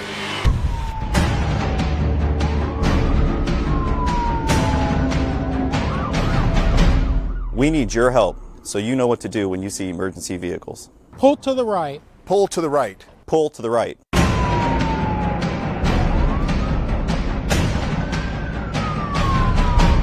So help us help you. We need you to pull to the right. The Riverside County Transportation Commission has partnered with California Operation Lifesaver to educate Riverside County residents about how to be safe around trains and railroad tracks. Here are 3 safety facts you need to know. First, trespassing on train tracks is not only dangerous and can lead to serious injury, it is also illegal. Second, you may not always be able to hear a train coming, which is why it's important to always stay off and away from tracks. And finally, it can take a train up to a mile to come to a complete stop. If an object or person is on the tracks and the train can't stop in time, unfortunately, a collision may occur. Now that you're the expert, you can help us spread the word by sharing these important safety messages with your friends and family. We thank you for practicing rail safety.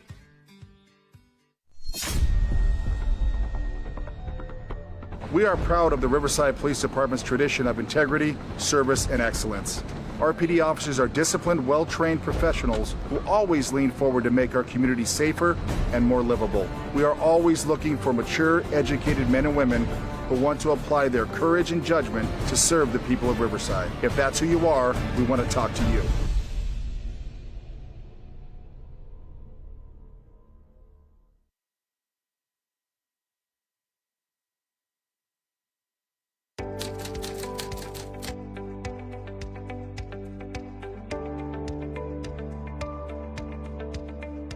My name is Melissa Olmos, and I'm a driver operator in the Department of Refuse for the City of Riverside, and I've been doing this for 4 months already. I really enjoy it because this job is not like a routine, so every day is different. So I'm assigned to do the bookings. The residents call to the city to be serviced, and these items is large furniture, mattress, and appliance. The residents, they have 2 times a year, and these items, I put it in the back of the packer, and the packer crashes and compact these items so I can take it to the dump. My favorite part of the job is driving the truck. Since I was younger, my dream was to be a driver. And now that the City of Riverside gave me this opportunity, I really enjoy it. I'm really proud of what I do because when I go to the residents' houses, I see the faces, they're happy because we're picking up the items they don't want anymore. So I try to get in here because this is a better job for me with a better stability. And I want to too because I want to set a good example for my 2 daughters that I have. One of my hobbies that I have is go hiking. I like the outside activities like camping, and I also enjoy riding motorcycles. If I have to describe my job in one word, it will be it's perfect.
Today is our very first building of a little free pantry. We are building a little free pantry in our community. It will be one of the 26 throughout Riverside that will help fill the gaps of food scarcity here in Riverside. Data is telling us now that 1 in 6 families are hungry. It's about 44% of adults and about 50% of children that are hungry here within our own neighborhood, in our own backyard. Because of the pandemic, there's a lot of hunger out there. There's a lot of families in need, and we hope that this will act as a bridge until families are able to get the food that they need. I think that there are always those times where we are living paycheck to paycheck and we need just a few cans of something to get us by. So these little pantries will serve in that capacity, and we're really excited to see something that will help families in need. And this has been a wonderful collaboration with the Riverside Mutual Aid Network, IEHP, here at Sandals Church, and the City of Riverside. So this has been a fantastic opportunity for community members to step up and to fill a real void in our city, which is food insecurity. So the idea is that if one of these free little pantries in your neighborhood, you could stock it as frequently or as infrequently as you want to. And the idea behind it is that when people have extra food, it doesn't go to waste. These pantries are just kind of the first step, right, for reintroducing neighbors back to each other, getting folks involved in taking care of each other again, and just strengthening those community bonds that Riverside is so known for. Because things like food drives and food distributions, they're really good, but they only help folks in that moment of need. And we wanted to create something that would continue giving back 5, 10, 15 years from now, and really allow the community to get back into taking care of each other, instead of maybe relying on, just government or nonprofit structures to kind of take care of them. If others want to follow suit, they can apply at riversideca.gov/cares is an application, or they can email us at neighbor@riversideca.gov to receive an application to host a little free pantry in their neighborhood.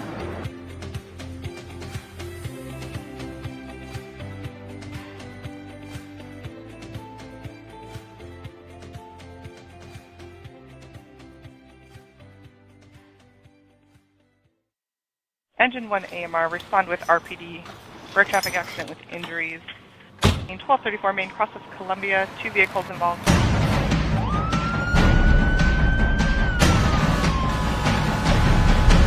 Each year, the Riverside City Fire Department responds to 40,000 emergency calls. 431. And the men and women of the Riverside Police Department drive Code 3 every day.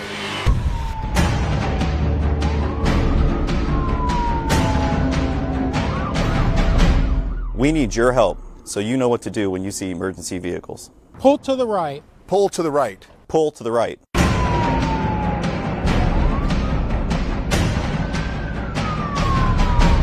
So help us help you. We need you to pull to the right. The Riverside County Transportation Commission has partnered with California Operation Lifesaver to educate Riverside County residents about how to be safe around trains and railroad tracks. Here are 3 safety facts you need to know. First, trespassing on train tracks is not only dangerous and can lead to serious injury, it is also illegal. Second, you may not always be able to hear a train coming, which is why it's important to always stay off and away from tracks. And finally, it can take a train up to a mile to come to a complete stop. If an object or person is on the tracks and the train can't stop in time, unfortunately, a collision may occur. Now that you're the expert, you can help us spread the word by sharing these important safety messages with your friends and family. We thank you for practicing rail safety.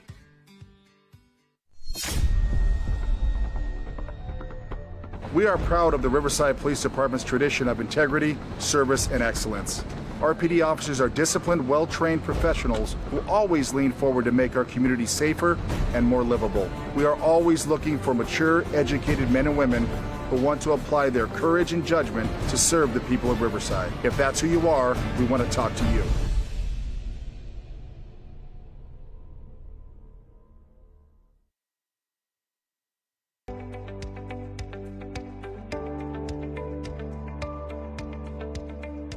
My name is Melissa Olmos, and I'm a driver operator in the Department of Refuse for the City of Riverside, and I've been doing this for 4 months already. I really enjoy it because this job is not like a routine, so every day is different. So I'm assigned to do the bookings. The residents call to the city to be serviced, and these items is large furniture, mattress, and appliance.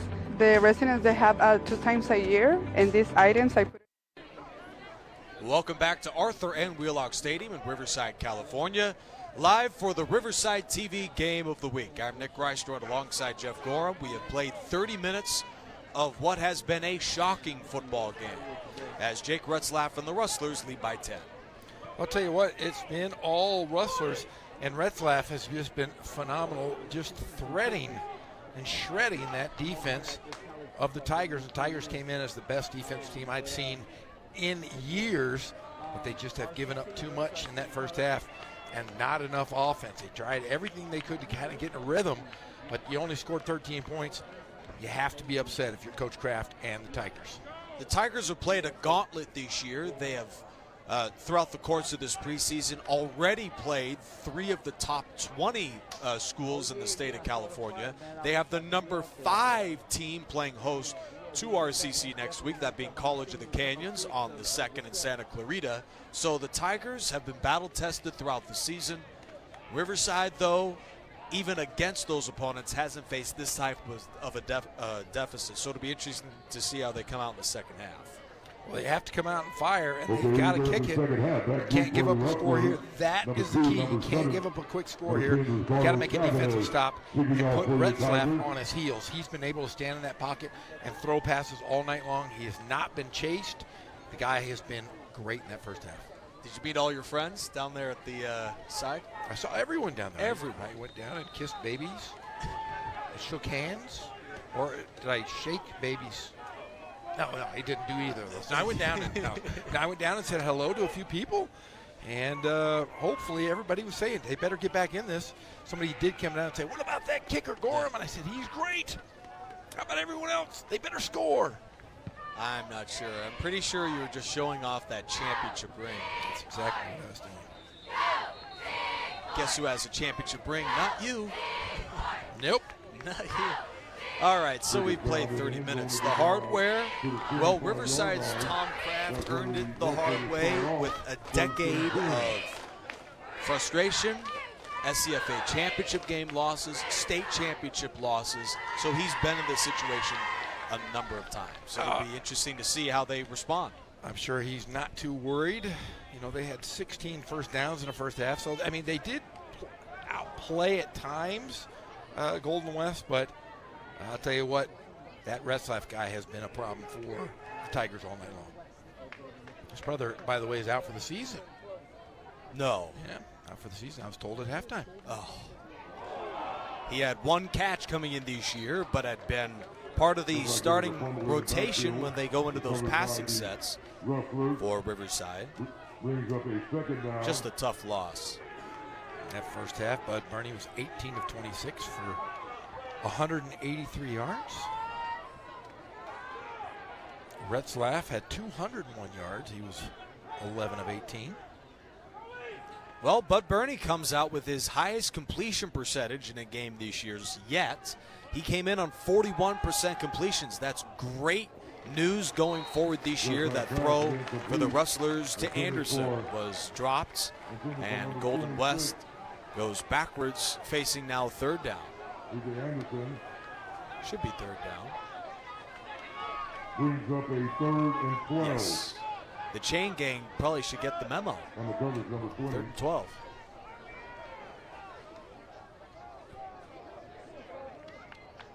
Third and 12 from the 23 for Retzlaff and the Rustlers. Tigers bring 4. Retzlaff is hit as he throws. That is incomplete, intended over the middle for Torrance Wiseman. 3 and out for Golden West. And that's the stop. What we said, you come out, you've got to make a stop. Show your defense. Let's see if momentum can shift here. Tigers should have the ball in their own territory pretty good here.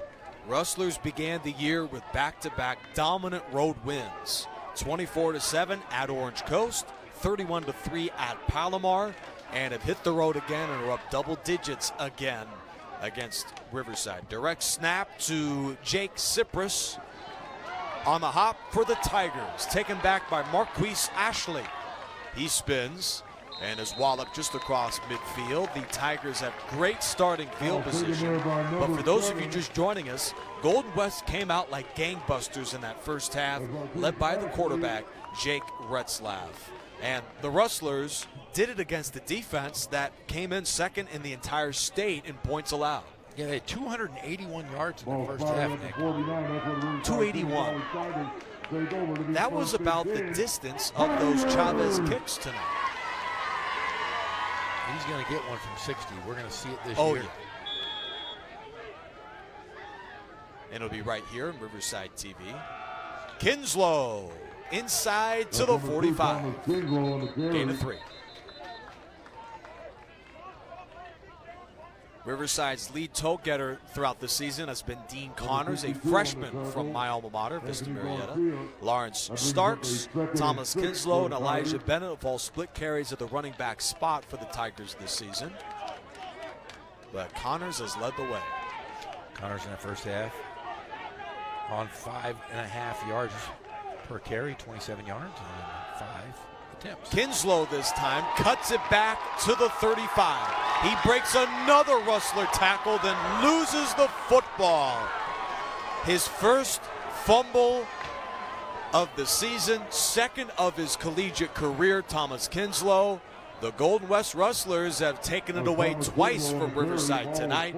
Critical giveaway to begin the second half. Number 23 for Golden West, Cody Silveo knocked it out. Kinslow, when he was running, really shaking that ball around. Got to hold that tight when you're getting hit on. But there you have it. The offense failing again.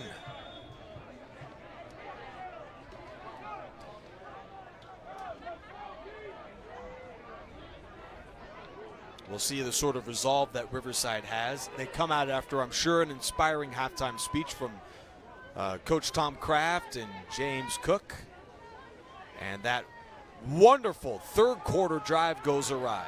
Speed option to the right for Retzlaff. Number 40 for Riverside, that being Number 40 on the stop. Noah Purcell, who stands at 5'10", 240 pounds as a linebacker. 2nd and 4. Some impressive lateral movement for a guy of that size. Product at a St. Louis high school in Honolulu, Hawaii. A short gain. Riverside has to be a bit deflated about the way that third quarter started. Such a terrific drive. You just wonder how many more times you'll be able to march with that sort of efficiency. Yeah, and you're playing a team that's, you have a seasoned quarterback, and they've been playing great. I mean, he's been able to stay in the pocket all night long. There hasn't been much of a blitz or even a problem on the edge or on that defensive line to really get to Retzlaff tonight.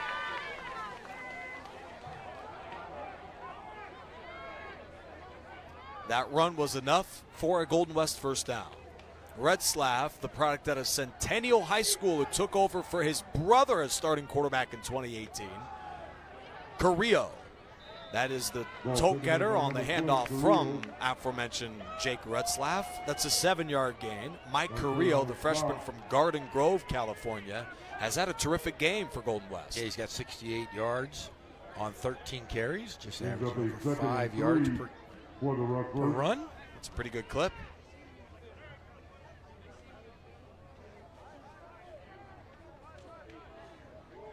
I'm sure the one friend you didn't meet was Nico Della Valle at the half. He might be the only guy more involved on game day than yourself, Jeff Gore. Hey, I didn't see him. I looked for him. Yeah. I can tell you this, nobody's less involved than myself.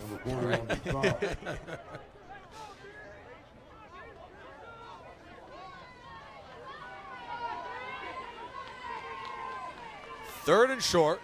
Retzlaff takes it himself on the quarterback sneak, and it looks like he has been denied. Yes, he's a half-yard short.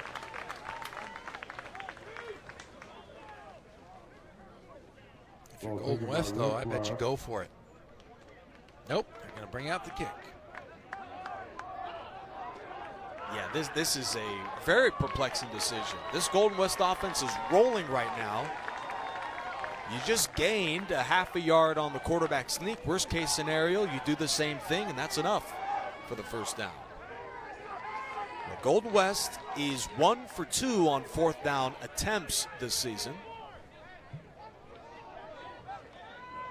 Direct snap, and they won't fake it. Andrew Guzman's punt is returnable at the 20-yard line. A flag is launched as Marquise Ashley, who subs in for the returner who muffed the ball in the first half, brings it back 10.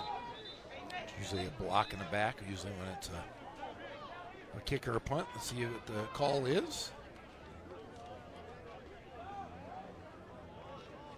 Marquise Ashley, the return man, number 7, is a product out of Norco High School. The last CCAA California State Player of the Year for Riverside was Victor Viramontes a couple of years ago out of Norco. Right. Coached by Coach Chastain at Norco High School. Very nice. Likes to be known as Dogbite is his nickname. Dogbite. That's just because his dad told me that was his nickname. He doesn't like it. So every time I see Coach Chastain, I say, hey, Dogbite. Blindside block. That foul will be declined. Block in the back, number 34 of the return team. Blocking in the back. That foul will be Perfect Tiger, Victor Viramontes. First down. Coming out of the state of California, chose the Golden Bears after his brilliant high school career at Norco. He initially committed to UNLV, joined the Tigers shortly after, was one of the better dual threat quarterbacks Tom Kraft has ever had. Yes, Victor Viramontes didn't just come in recruited as a quarterback, but also as a linebacker in 2018. Tigers really backed up tight here. They've got to do something offensively. There has not been a spark we've seen tonight. Victor Viramontes had 31 tackles last year for the Runnin' Rebels of UNLV. The disastrous performance for this Riverside offense tonight continues. Loss of about 5. On the stop, number 93. Third quarter offense. Can't entirely throw that one on the Tigers for the game. They've shown signs of being the better football team tonight, Jeff Gorham. It just hasn't been that spark where it has, continued off of momentum. It's been, a nice play here and there, but there's been issues where they've either turned the ball over or they just have come out flat. They better be careful. Bernie stands just in front of his own end zone.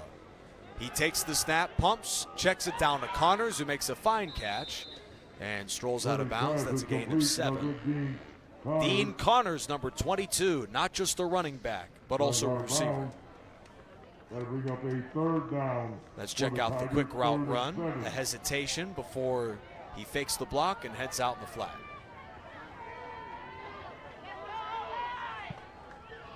Third down and 7. Bernie looks. Pressure is coming, and there he goes. He is dropped just across the 15-yard line. The tackle from Darren Vasquez, a local product out of Huntington Beach. Riverside goes 3 and out. And now we get to check out that man yet again. Man amongst boys in the SCFA for kicking, punting, and kickoff duties out of Valley View. Ricardo Chavez, averaging just over 39 yards a punt this year. Takes the low snap, sends it away with the left leg. An absolute beauty that sails to the 37. Man, nearly had that blocked, but what a great punt. That is a 49-yard punt. Nothing on the return. If you're a coach, I've coached I've coached several good players. And what do? I'm going to tell you right now, you just leave him alone. I would never even talk to Chavez. He's playing great. If I'm his coach, his kicking coach, just leave him alone. Leave him alone. Just let him be. Let him do his thing. But who's ever coaching that young man, special teams coach over at RCC, let's Shannon Silva. Hey, you need to give that guy a raise. Special teams, and how about this? He's also coaching running backs. I think Connors has been pretty darn good this year. Now, I'm sure Shannon Silva will have a long talking to with Thomas Kinslow after that big mistake in the third quarter. The catch there from Nick Kennewell, just short of the first down. So the Tigers came out in the third quarter with a sensational drive. They march inside the Rustler 30, but then Kinslow coughs up just a second collegiate fumble. That's on 113 carries last year, another 25 this season. So it almost never happens, but it's a big moment because now the momentum's back on the Rustler side. And Kennewell has really taken apart that offense or that defense of the Tigers. He's averaging 15 yards per catch. Nice. He has 46 yards. That foul is on 77 of the offense. Number 77.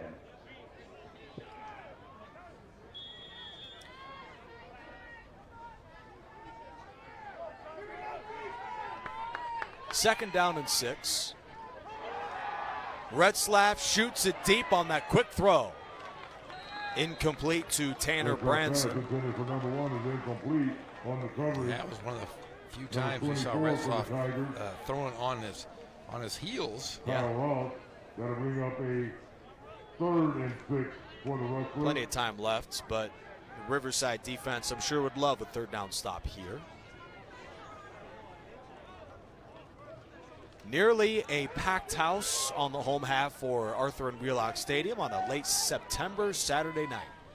Third down and 6 with 4 receivers in the game. Tigers set up in the dime. They'll bring 6 in a twist up front. Retzlaff is hit as he throws. Johnson was on the coverage of John Ohelebe. Incomplete. That may be a first down, courtesy of a penalty. Yeah, I mean, a great defense here. They had an opportunity to get the ball back, and it's going to be first down. Carlton Johnson. Holding, number 1 of the defense. It'll be a 10-yard penalty. First down.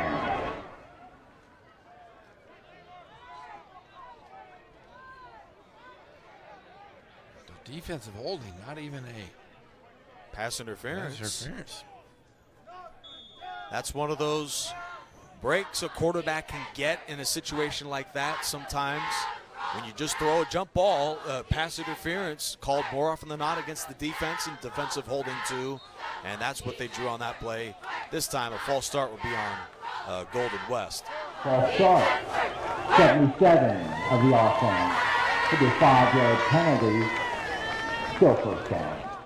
So Riverside has J.C. Jackson in the NFL, but in terms of the greatest NFL college in the SCFA, I think none might be better than College of the Canyons. I know Riverside's really good too. They have Jason Pierre-Paul, Domata Pecco, and Ravens receiver Marquise Brown in the NFL right now. Those are pretty good names right there. Pretty good names. First-round pick a few years ago out of Oklahoma, Marquise Brown. And College of the Canyons is the team the Tigers play next. Oh, what a hit. Oh, Retzlaff to the helmet. Taken quickly from Noah Purcell. Purcell had a big game last week. Finally showing himself tonight. Saying, hello, how do you do? 5'11", 240 pounds. That will go down as the first sack on the night for Riverside. Just the third sack given up by the Rustlers in now 4 games this season. That offensive line might be the best in the SCFA. Retzlaff throws the slants. Sensational catch from Branson. A 2nd and 16 throw is good for 13 to set up a much more manageable third down for Golden West. Yeah, he threw that ball high and was able to go up and grab it. With that sort of delivery, Jeff Gorham, I mean, he can make any throw regardless of where he's running. It's like a Patrick Mahomes in a sense. When you have such a quick release, you can throw off your back foot, side foot, falling down, falling forward. We've seen that throughout tonight. It is an unorthodox angle, that's for sure, in his throwing motion, but very accurate and has no problem throwing it. He's got confidence, poise, standing in that backfield. Now he muffs the snap, which was thrown right to his knees, but luckily he recovers for Golden West. But unfortunately for them, the Rustlers will be faced with a 4th down at a field goal range.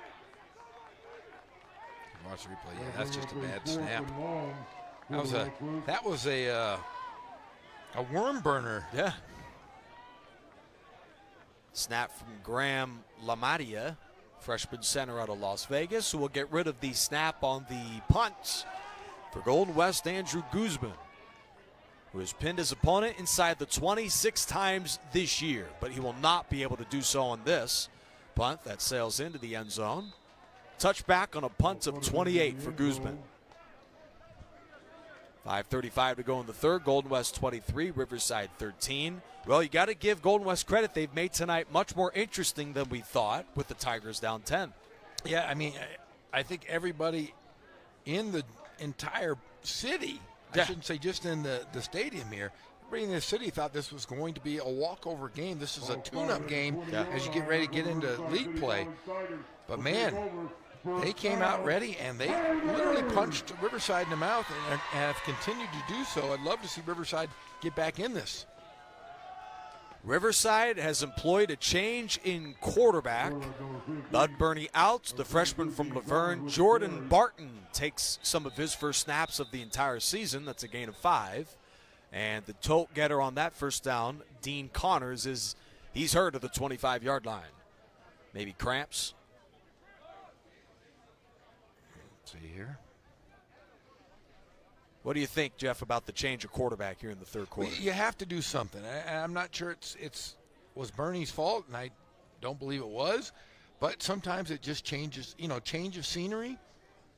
Maybe it'll give a jolt to this offense that has been pretty stagnant tonight. Yeah.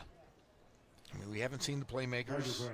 We found out that Retzlaff's brother is out for the season for Riverside, so that is the challenge for Riverside. I mean, not just are you getting the best of every opponent every week, but in high school, like a John Rice at Riverside Poly gets a Bud Burney for 4 years, and he's not recruiting anyways. Tom Kraft every season. Over half of his roster is changing. So the Tigers have to constantly be looking for next year trying to find that next superstar, not just that quarterback, but players that can help them win. And, you know, the Tigers, even though they're a winning program, it's hard to compete every year in that regard.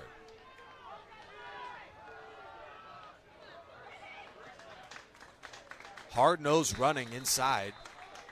That's a gain of 4 in the first down for Thomas Kinslow, who's made up tonight for the fumble early in the quarter.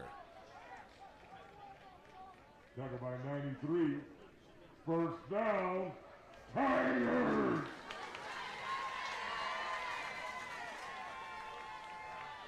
And also getting these youngsters up to speed has been a challenge for the Tigers. They begin the year, does Riverside, with the COVID protocol, so they don't even play their first game against Mount San Jacinto. They are awarded the win against the Eagles since they were the team that was flagged ineligible to play due to the COVID protocols.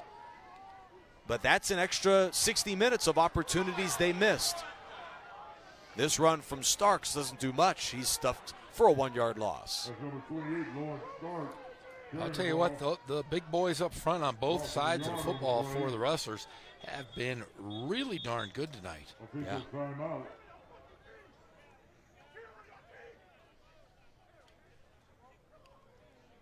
Number 51, the center for Riverside, Ed Riley, is down.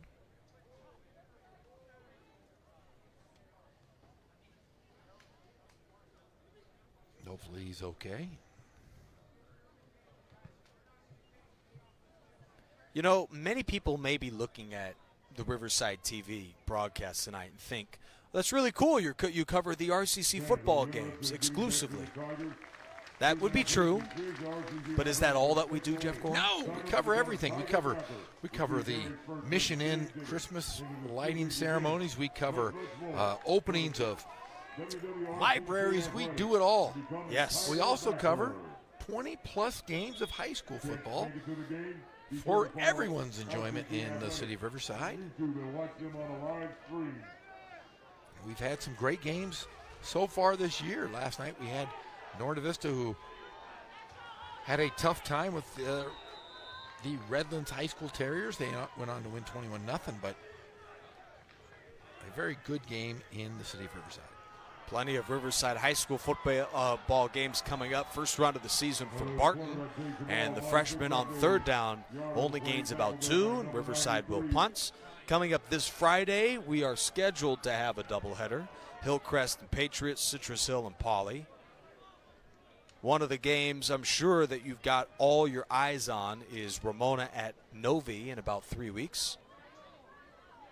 That'll be a fascinating football game. We're going to have to check, and we're also going to have to check out the coach's perspective on Monday. Yes. As we have a new rankings that have come out and a few surprises. I certainly hope that RCC will lead the rankings at the end of this weekend, but that is in peril with the Tigers down 10. Yeah, they just haven't seemed to get anything really together tonight. They seem out of sorts, out of rhythm. You know, Jeff Gorham, I hear a little bit of sadness in your voice tonight. I always want my Riverside teams to win. Oh, yeah. You know, you can be the play-by-play guy that says, you know, you got to be impartial. I am partial. I want us to win every darn game for God's every sakes. game. If we win by a field goal, is that good enough for you, or do you want more? Oh, no, I just want them to win. Who cares what the final score is? Travis Johnson, freshman from Murrieta, makes the stop, his third of the season. And talking about those high school teams, hey, Ramona with a big win last night over Corona. The Chanclas are alive. The flip-flops of Ramona High School. All right. Our guy, Frank Berber, who's the line coach at Ramona. His wife is the head basketball coach here at RCC.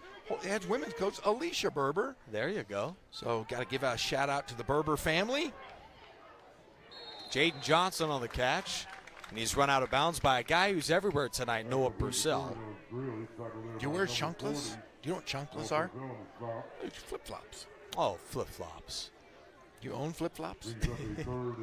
That's all I wear, Nick. No. Today's day and age here, Jeff Gore, I'm going to give you a quick culture lesson. Crocs is the new thing around town. All right, you just lost me when you said Crocs. You know those shoes with the holes in it? Yeah, I know what those are, but I'm a grown man. You're a grown man. I'm a grown man. Don't wear Crocs. With a grown reputation here in the city of Riverside. Hand off to Johnson, and he is nailed by Randall Turner of Riverside just across the line of scrimmage. And you know, you mentioned I'm mostly partial, but I saw last week Venancio Michaele, JW North, and if I want one guy to play for Riverside next season, it's that guy, if he doesn't get to a FBS school or something. And they got a great quarterback. Remember, they got Gamble. Yep, Jaden Gamble, who was slinging it all over the yard last week when JW North had a resounding win.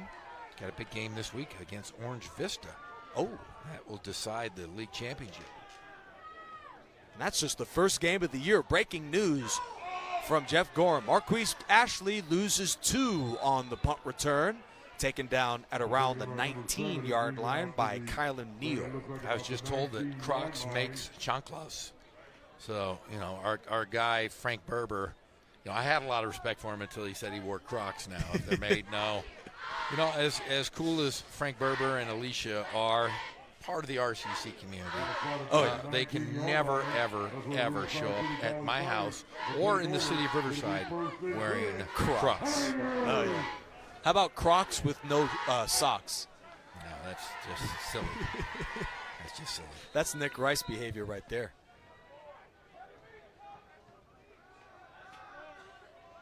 First completion on the season for Riverside's Jordan Barton. And he throws to Jawan Tucker for the gain of 8. He provides a different element. Bud Burney, 6 foot 175. Meanwhile, this quarterback for Riverside, Jordan Barton, is 5'9", 185 pounds. Also a very good basketball player at Damien High School. Interesting. I just want to know who would win between a one-on-one contest with Bud Burney and Jordan Barton. Yeah, I go with Bernie because I've seen Bernie play. Now, this is the 3rd different quarterback Riverside has thrown on the field in this preseason. So that quarterback change, we'll see if it bodes well for them later in the year. The Rustlers had no one blocking number 8, Richard Manuzzi. No intentional grounding. Got outside the tackle box there. I'm sure Drew Brees is looking at Jordan Barton right now thinking 5'9" is plenty tall enough.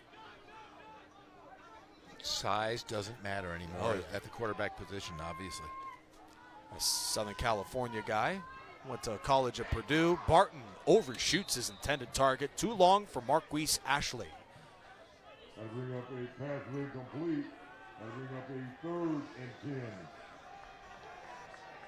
Well, the Tigers, this is what hurt them last week, going 1 for 13 on 3rd downs. They were really good on 1st and 2nd downs against Saddleback. 3rd down's a problem. That's been a similar story tonight, but not quite 1 for 13 bad. Barton is under duress. He won't look. He'll take off and run and get smokes about 3 yards away. The hit ends the run. Dane Despars drops him just about 2 yards away at the 38. 4th down.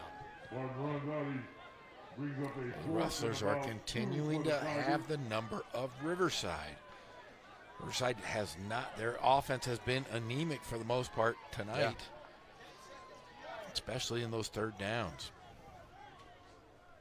This will be the final play of the 3rd quarter, and this spiraling punt from Ricardo Chavez takes a bad Riverside hop. Did that scare you, Jeff Gorham? Nick Rice. You've seen it all, huh? Once again, I fear nothing. That was a cap gun. Down 10 with 15 minutes left. Does that scare you even in the slightest? That does scare me a bit. Oh, does it? Yeah, okay. No, it doesn't scare me. It worries me. Worries you? Yes. Especially with Jake Rutzlaff at quarterback. So we've got 15 minutes left in this football game tonight. But make sure to join us. We've got a high school doubleheader back at home for Riverside College in a few weeks as football begins. The National Central Conference with a matchup, a top 25 matchup. Riverside takes on the Comets of Palomar right here. The home games will be against Palomar, Cerritos, and Chaffee. So that's what's coming up for RCC. Do you know why Palomar is called the Comets? You do not, do you? Because you live with, down that way. You Because should with know these Tom things. Kraft, they commented to the top of their conference. No, Mount Palomar Observatory. Oh, well, if you have an observatory, you observe things in the sky. Interesting. So you look at comets. So that is the tie-in to the Mount Palomar Observatory. Come on, Nick. Do you know why they're called the Golden West Rustlers? How do you know these things, Jericho? I was asking you. I actually didn't know that. Oh, one. you didn't know that one? Jeff Gorham got me again. No, sorry. It was low-hanging fruit, buddy. Oh, jeez. He takes off at the 40-yard line, does Jake Retzlaff. Jake Retzlaff runs out of bounds. Do you know why it's the Riverside City College Tigers? Because Tigers used to roam in the city of Riverside. Yes. Yeah. That was going to be my answer. Oh, shoot. Looks like we're getting fired, Jeff. No, I think that's why. I think so, too. I hope so. I mean, junior college has some of the great names in the SCFA does. They just played the Renegades. That's a pretty cool name.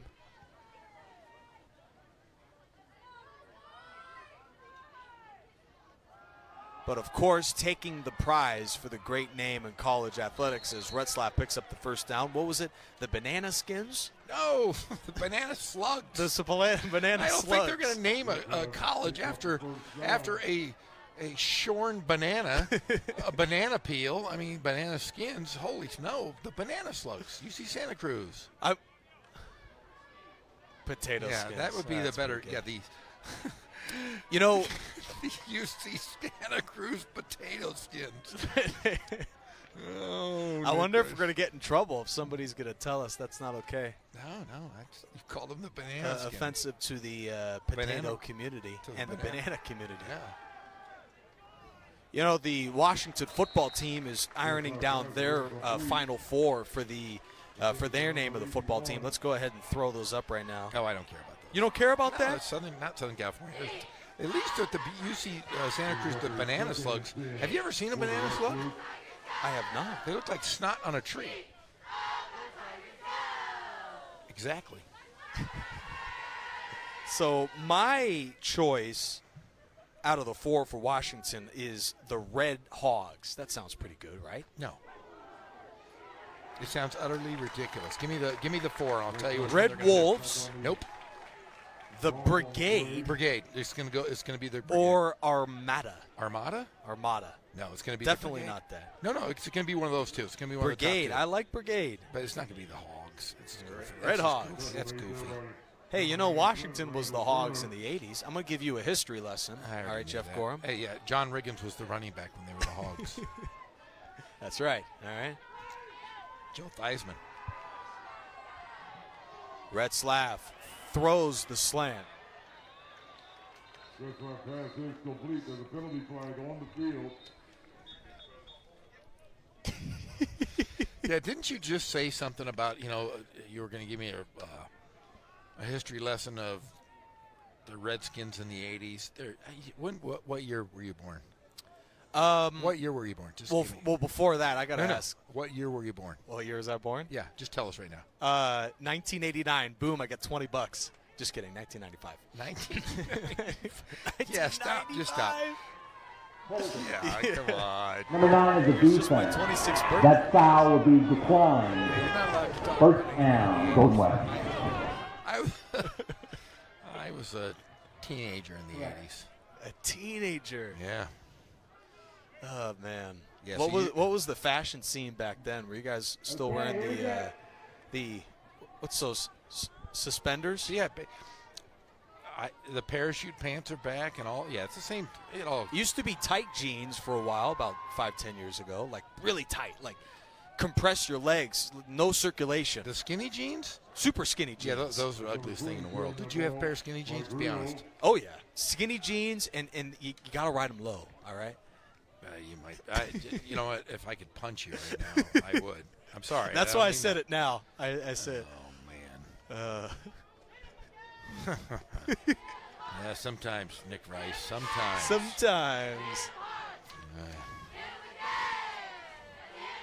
You know, if we were at my house, I would make you get up and physically turn the station on the TV. I'd make you sit on my ottoman. You'd be my remote control. And I'd just be watching the Hogs. Retzlaff downfield for Tanner Branson. Touchdown. Touchdown, Rustlers.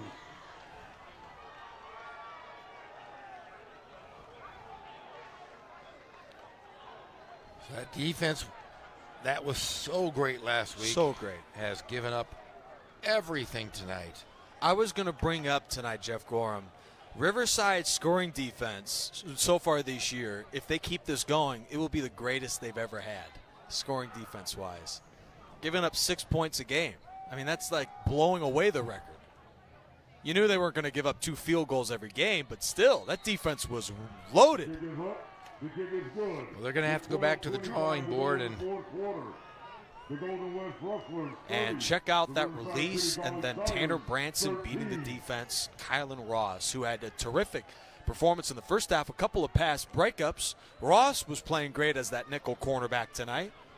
Not the case that time for Tanner Branson, the third-ranked receiver in the National Southern League, a sophomore from Eugene, Oregon. He is going to be a problem this year for the Rustlers, and maybe a D1 recruit too. The wide receiver scores the Golden West touchdown. And if Jeff Gorham was worried before, he is shaking in his boots right now. I'm shaking in my Crocs. In your Crocs. All right, Jeff Gorham's got some nice Nikes he's wearing tonight. Very nice. I've got the Converse going. And what I do is I shove the shoelaces under my feet so I never tie my shoes. There's another one to send me back into whatever you're going to. All right, visually, guys and ladies out there, he's single, but remember, he doesn't tie his shoes. He doesn't tie his shoes. And he doesn't know who is the president of the United States currently. Not formerly, currently. Great return here from Riverside. They've got just the kicker to beat, and he's the one that slows him down. The spin to the 22. From Lawrence Starks, play of the day on special teams, returning-wise for RCC. There is a flag on the play, though. Oh, you ruined my night, Jeff Gorham. 72-yard return from Starks. I think this is going to come back. A great run negated by a mistake. Number 49 of the returning team. That'll be a 10-yard penalty. He's part of the foul. First down, Riverside. Christopher Mejia, freshman fullback, on the penalty. Was it too good to be true? Okay, let's see. Here's the instant replay. Number 49 is currently not in our screen. There he is, blocking the back right there. Did you see it? It was quick. Yeah, he grabbed him. Right at the 25-yard line. Let's look at it one more time. There's going to be a crackback in about 3 seconds. 2, 1, right here. What do you think? I don't know. I don't think he would have made the tackle anyways.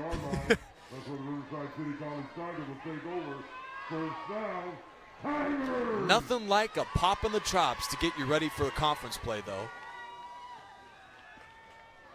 Bud Burney's back in as signal caller for the Tigers. He checks it down to Kinslow for a gain of about 7. When you lose a tight game, just ask like a Nick Saban, that's an opportunity for your team to still stay complacent. You lose a game if they can't come back, of course. If you lose a game like this, it's a great opportunity to really be humbled. 30-13. No time to be humbled. No time, huh? Burney gets crushed, but he throws the long ball to Rolandis Whitener Jr. Just his third catch of the year, the second tonight. First down, Riverside. Great throw, as you said. Burney took a shot.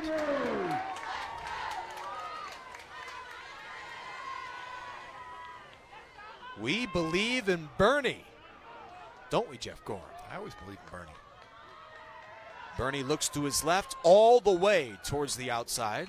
That's a first down catch for the Tigers to Juwan Tucker, the freshman from Los Angeles, who committed to Oregon as a 3-star recruit out of high school.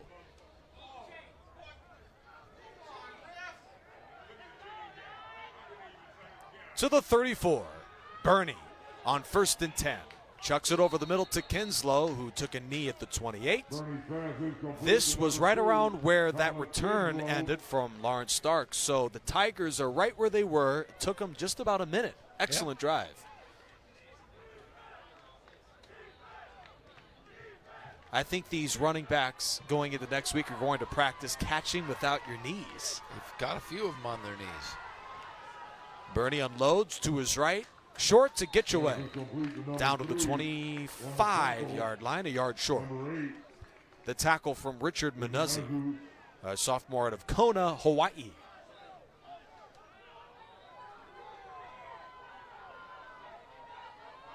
Early movement appeared. Both sides flinched a bit, but there's no flag. 3rd and 1, and they convert. So Golden West came in.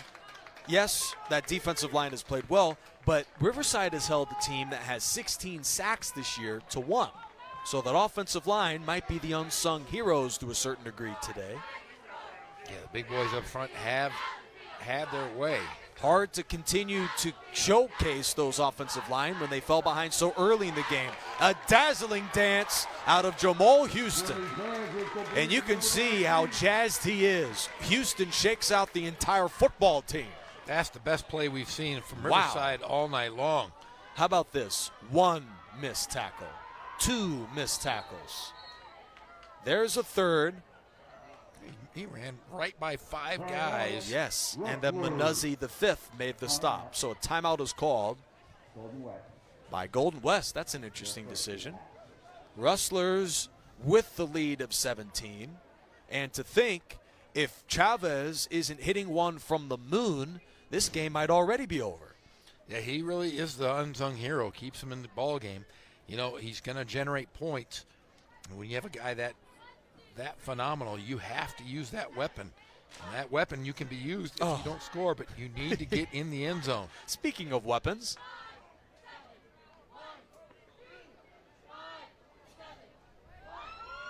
Jamal Houston rarely saw the field a couple of years ago as a freshman for the Tigers. He sticks with the program, and the product out of Baton Rouge, Louisiana, has been one of the top receivers on the team this year, Jamal Houston of Riverside. The Tigers under Tom Crafts have already won a state championship and a national championship, 88% of their games. They basically never lose at home, so this is uncharted waters for them. And their final chance potentially of winning the game comes down to if they can put up points on this drive. Down 17, they have 1st and goal from the 8 off the Rustler timeout. Connors in motion for RCC. Houston in open space, cuts it back to the 10. Great blocking to the outside, and there's no flags on the field. He's down to the 3. Give it to Houston. Williams made the stop for Golden West. Houston, we have a problem. Oh, boy. Great block, too, from number 87, the tight end, Caleb Harvey, a sophomore from Hemet. Houston leads the way, and the Tigers punch it in just 2 plays later. Touchdown, Riverside.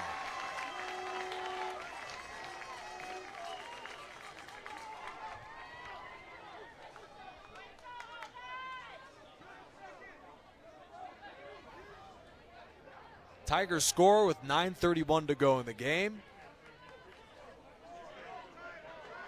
Ulysses Alberto, one of the linemen on special teams, product out of Pauley High School, by the way, another Riverside product.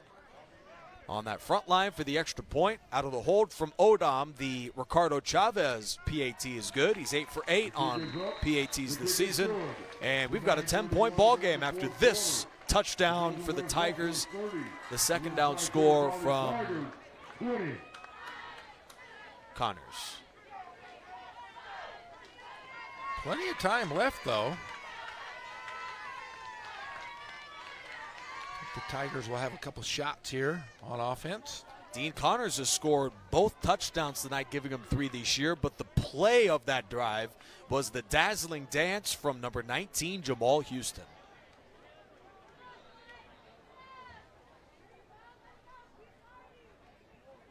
.6'3", 205 pounds out of Baton Rouge. or according to Ghazal Hassan, Baton Rouge. Yeah, he does have the flavor of, Yes. of the vernacular from the areas. Pretty good flavor down there, Louisiana. Pretty good flavor in the concessions. So if those of you watching the game on Riverside TV have time to drive down to Wheelock Stadium, pick up a burger. Are they going to drive down just to buy a burger? Yes, absolutely. What's wrong with you, Nick Rice? And then watch Chavez kick off the ball and then go back home to watch it on Riverside TV. Man, come down and get a burger.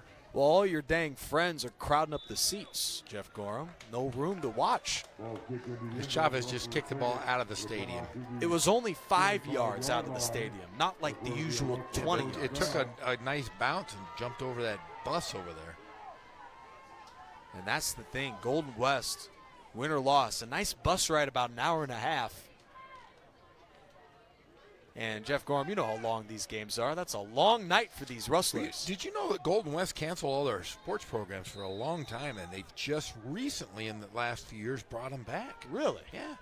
You wouldn't know it. They are ranked 19th I in know. the state of California. Pretty incredible. But, yeah, they were defunct for a while, and they were brought back in early 2000s. Well, what's hard to believe is that the Tigers, yes, oh, it's a tip. And nearly an interception. Whoa, that would have been a big play. DeMarco Moore had his second in his hands. Moore really wanted that one back. I mean, it was ripe for the picking. So Riverside didn't have their football team canceled or whatever it was. You were saying Golden West. Well, they had all defunct. of their athletics were. That's insane. But what's amazing is that the Tigers football team, the 2 years before Tom Graff got here, they weren't just not championship caliber, but they weren't anywhere near as good. Kennewick for the first down. RCC went 3-7, and then they went 1-9 before Tom Kraft took over. So this was not a football power, RCC, before Tom Kraft arrived in 2010 with his bright red cape to save the day for RCC. Say a bright red cape? Sure did. No, black cape, sorry. Thank you. I was like, what? I'm watching too many of those superhero movies, Jeff Gorham. It's You haven't watched any of them. You got me excited, though, when you said that. I was thinking. And then you're like, come on, this is the crock with no sock Nick Rice. From the 45. First carry of the football game. Outside for Gianni Hurd. And the running continues for Golden West. It's a first down. Jeff Gorham, how many yards has Golden West gained tonight? They have, as we look to the stat line, let's see, rushing yards. They have a lot. 106 if they're on the left. Oh, there it is. Yeah, 106 yards. And then 294 passing. Yes. See, I didn't have my glasses on. Gotcha. Another run for Hurd. Great blocking out of Branson, and he takes a tumble to the 36-yard line. You know, Jeff Gorham, I got binoculars if you can't see your computer screen. I got my glasses. I'm getting out right now. Oh, my glasses just broke. Oh, they broke? Yeah, that's all right. Fix it. Crazy stuff going on here in the booth. So my glasses, they just broke on me. Oh, man. 30-20 Golden West in the lead. Nick Rice, Jeff Gorham. You're going to be getting a whole lot of me this year, Jeff Gorham. You're going to have to deal with another 3 regular season games, and we hope home playoff games for the Tigers. RCC was the host of that incredible playoff run. I mean, we'd come into the building in 2019 for those national champions. We'd be so excited, and then the first quarter would be over, and RCC's up 21 points, and we'd have to watch them run the ball the rest of the game. No, I kind of enjoyed that when they were winning that much. Well, of course, but I don't know what to do with myself. They're down 10 right now. Well, if you punch your glasses, that'll be a good distraction. Get a couple minutes off. Yep, there we go. They're fixed. Third down. Big moment for RCC. They hope to keep this a 2-score game with 7.5 minutes to go. Retzlaff throws that one deep and away. That looked like it was overthrown. Branson nearly made that catch. Wow. And a flag it looked on like the play. Retzlaff overthrew him by 5 yards. The speed from Branson, and he may have just drawn a penalty here on Johnson.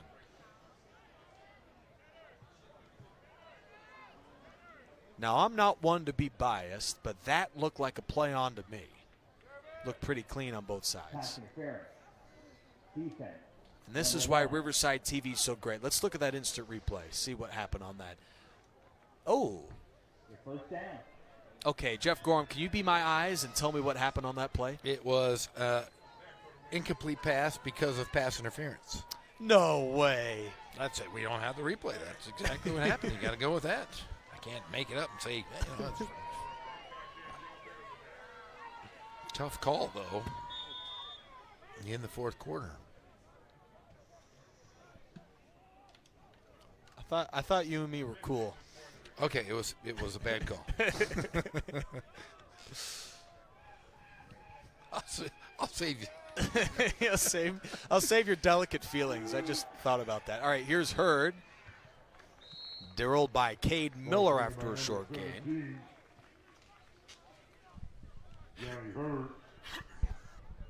Riverside hopes to have a better start at College of the Canyons next week. The Cougars play host to these guys. Cougars are unbeaten this season at 3-0, ranked 5th in the state. That'll be a tough matchup for them. Saturday the 2nd at 6. But first, they've got to figure out a way to mount the comeback against Golden West.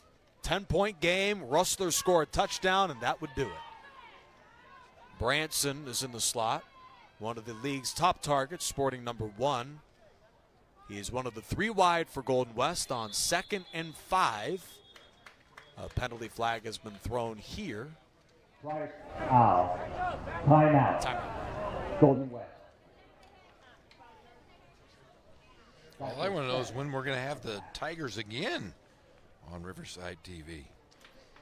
Oh, that's why I'm here to help you out. October 16th against the Space Station of the West, Palomar. The Comets. Yeah, the Comets, okay.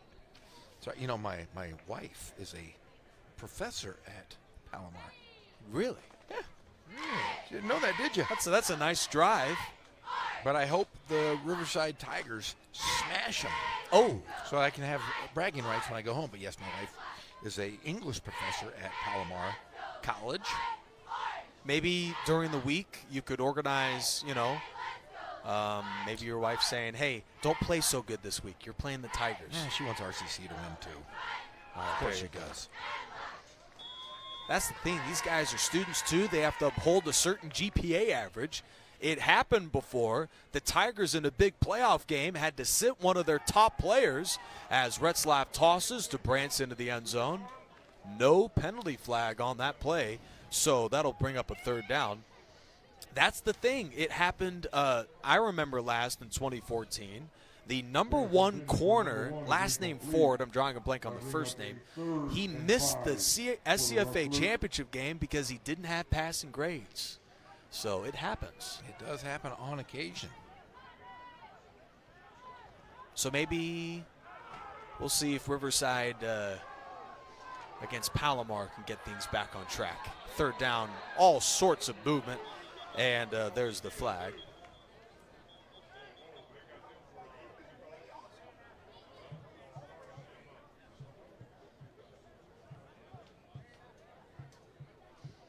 Had to be on the right side. I didn't see it. Yep. False start. Number 14 of the offense. Good call, Jeff Gorham. Torrance Wiseman, the penalty. So for those of you just joining us, Riverside has outscored the Rustlers by a touchdown since that disastrous first quarter. Golden West came out scoring 17, and it's led by their quarterback, who has been brilliant tonight, Jake Retzlaff. We'll see if he can continue here in the 4th quarter of this game. 3rd and 11 after the false start. RCC in a must-have defensive situation brings the house onto the quarterback, who throws a jump ball to the end zone, and a flag has been thrown on Johnson again. That toss to Anderson in the end zone. Same spot, same play. And they're going to get another opportunity, several opportunities here to the end zone. The first down. Carlton Johnson has had a nightmarish fourth quarter for RCC.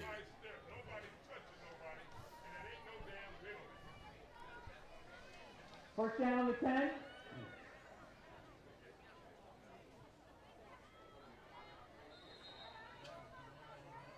I'm on Team Johnson's side, but we'll have to check out during the post-game pressers whether or not the rest of the RCC fandom agrees. Now, Riverside does lead the state in defensive touchdowns and has 6 takeaways this season, but none tonight. This would be a great opportunity for the Tigers to get the ball back. And, of course, a touchdown for Golden West essentially seals a Rustler win.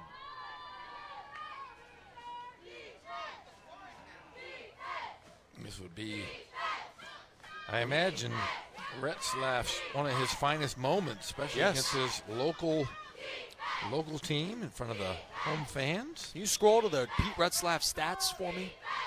I can. Okay. Put back on my glasses. We'll check it out after this play. Run from Hurd, and he has stood up at the 2. So with 6 minutes left, Rustlers are in business with a chance to put it away. Retzlaff is 17 of 30 with 294 yards and 3 touchdowns. And no turnovers. So Jake Retzlaff, what a football game. I wonder if he's any relation to Pete Retzlaff. Do you know who Pete Retzlaff is? No, I don't. Oh, he played tight end for the Eagles. You should know this. No, he didn't play for the Rams or the Chargers. RCC desperate for a stop, and they will not get it. Touchdown Golden West. Retzlaff throws his 4th score of the football game. He finds the tight end leaking out the left side. It's Robbie Silvao's 2nd grab of the season.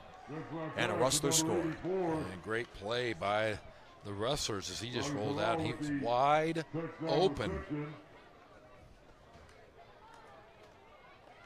RCC gave up 12 points the entire season. They have yielded 36 in the game against Golden West that really they had to have to stay number 1 in the state of California, the Dirty 30 rankings.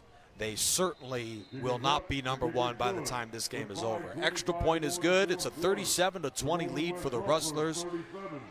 A huge, huge congratulations to this club who comes out tonight, and they were simply the better football team. Yeah, shocking. I mean, 2 years ago, they came in here and Riverside really put the thumping to them, and it was 56-13.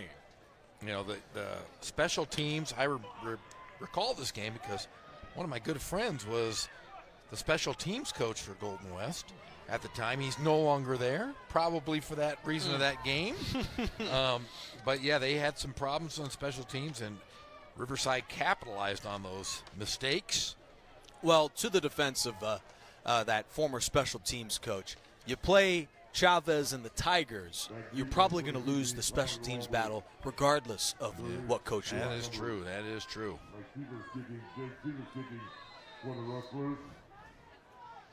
Yeah, this is one of those games. This is a snake bite game. The defense just didn't show up. RCC also had some really critical breaks, some back-breaking breaks when it comes to this second half. A tough return from tailback Lawrence Starks. So let's recap some of the mistakes for RCC tonight. First drive of the second half, they come out with a terrific drive. Then Kinslow fumbles the ball at around the 20-yard line. You see here, later in the ball game, number 28 for RCC had a huge return wiped out by a penalty, a 72-yard return wiped out by a penalty on Christopher Mejia. And then later in this fourth quarter, we see Johnson penalized twice on pass interferences on the same drive. Did you do all that from memory? Sure did. That's pretty impressive. Oh, yeah. That's the most impressive thing I've ever seen from you. I need some respect around here. You got it. All right. Bernie Deep and down to Moore. Catchable, but that one is dropped. Maybe you and me can have a catching contest here at Wheelock Stadium after the game. I'm not going down and playing catch with you. It's like playing catch with my kid. And I'm better than you. Maybe after the game, you and me could head over to the arcades down there at Riverside. And no, I don't want to hang out with you. I like you, but no. I'm not like that. All right. Kinslow does make something out of nothing, that's for sure. It's a gain of 21 and a first down. Good catch and run from Kinslow, the product out of Centennial High School. A couple of Huskies combined for a couple of good games here tonight. One on each side.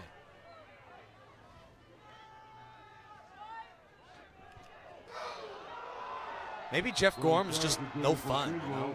Come I'm on, fun. get out. I am plenty fun, my friend. Don't worry about that. Yeah, I am plenty fun.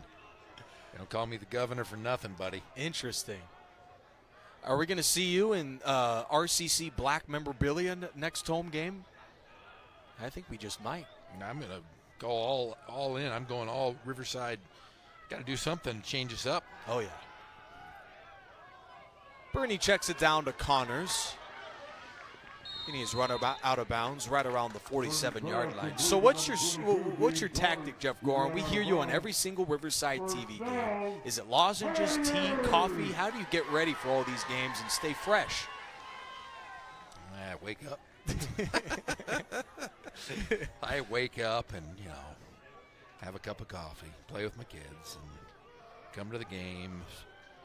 Surf a little bit prior to the game, Maybe. Of course. Bernie dances in the pocket. Moore makes the grab, and he's down to the 27. It makes you wonder, where was this earlier in the game for Riverside? Yeah, they just never got going offensively or defensively.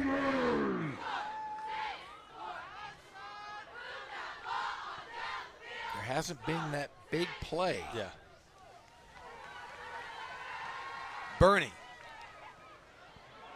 And he is dumped by Kylan Neal. 3.5 sacks this year for the freshman. And as Bernie lost his helmet. Number 54 on the timeout, Riverside. Timeout's called by the Tigers. For a second, I almost thought it was a fumble lost. Bernie got hit. Oh, got hit boy. with the helmet there. I believe he's going to have to come off. I don't know if he has to come off if they call timeout. Yeah, I wouldn't think so either. So now we look at Bud Bernie with his shooter sleeve on the right-hand side, throwing for 313 yards tonight, a very quiet 300-yard performance for the former Pauley Bear. Thoughts on the quarterback? I just think he's a great, I should not say great, he's a good quarterback learning the system. Remember, he didn't play last year. And when he played at Riverside Poly, he was running around scrambling quite a bit. He has an offensive line here at Riverside. And I tell you, his ceiling is so high. He's one of those guys, I know him personally, I like him. But he's one of those guys, if you tell him, hey, you've got to get better, he's going to do anything in his power to get better. He works hard. He's a good student. And he's smart. I mean, he's a smart football player. So, like you said, a quiet 313, but, hey, he threw for 313 against a team that is putting up 37 points. Yeah. And it looks like he's going to throw for quite a bit more before this game is over. Bernie checks it down to Connors. How about another epitome of tonight's performance for RCC? Off the helmet of the running back. That's new.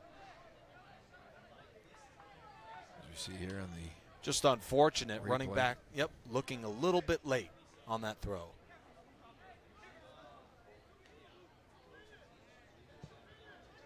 Just that type of night for RCC. 3rd and 18. Bernie came into this game completing just 41% of his throws. You knew that wasn't going to last long. He is at 75%, a sizzling performance tonight for the former Pauley Bear. Here's Bernie who pumps, fires to Moore, another drop. So we've seen 11 incompletions from Bernie. Receivers have made some plays, to their credit, but how many of those right in the midst of bounced off receivers of the Tigers? Yeah, I mean, that was a catchable ball right there. And those are games you got to make in big moments. Yeah.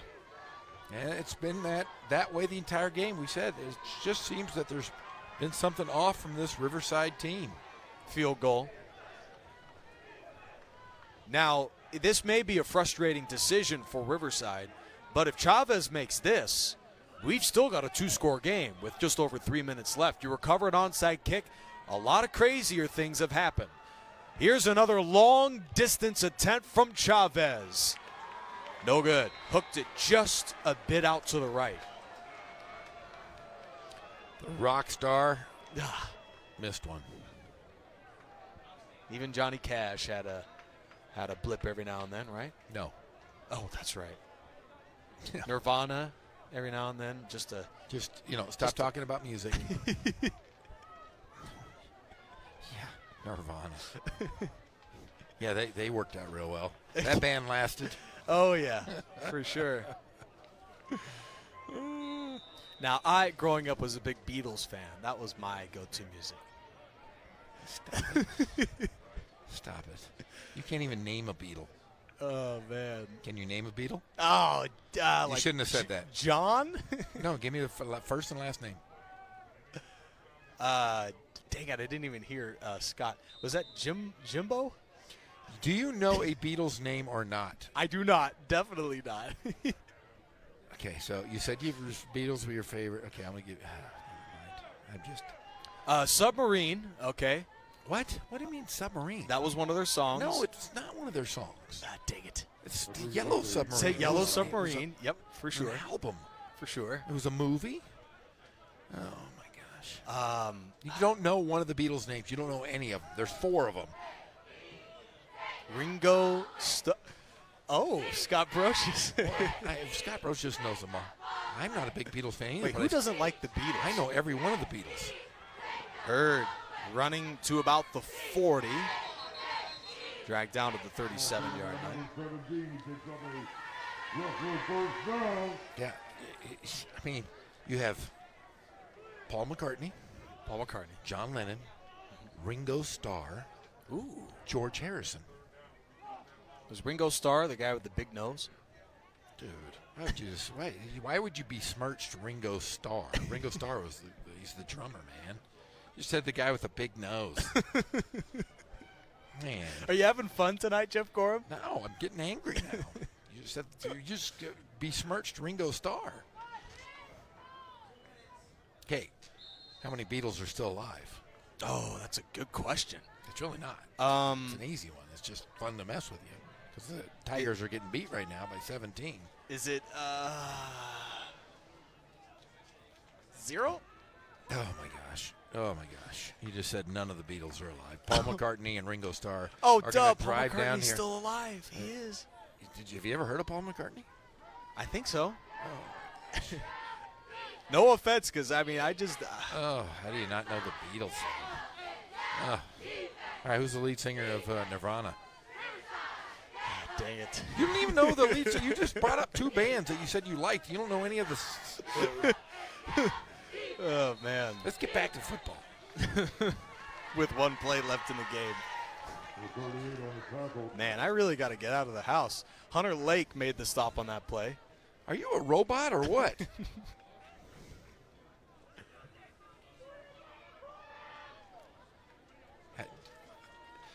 Okay, here's the deal. Here's the question. Okay. There's one member of the band Nirvana that came up with another band after the demise of the band. Oh, no. And it's one of the biggest bands in the world right now. In fact, I think it's better than Nirvana. Is it the same genre? Yes, same genre. What do you think the guy goes? You go from Nirvana to K-pop? No, to the classical. Come on, man. Adult contemporary? No. Oh, name yeah. the band. I can give you this. There's 2 names. Starts with an F. Before we end here, quick. Foo Fighters, my friend. Foo Fighters. Foo Fighters. All right. Was that fun? That was a lot of fun. The band member. Forget it. We're not going to get it. Let's go. Golden West with one of the upsets of the season. Rustlers 37 and the Tigers 20.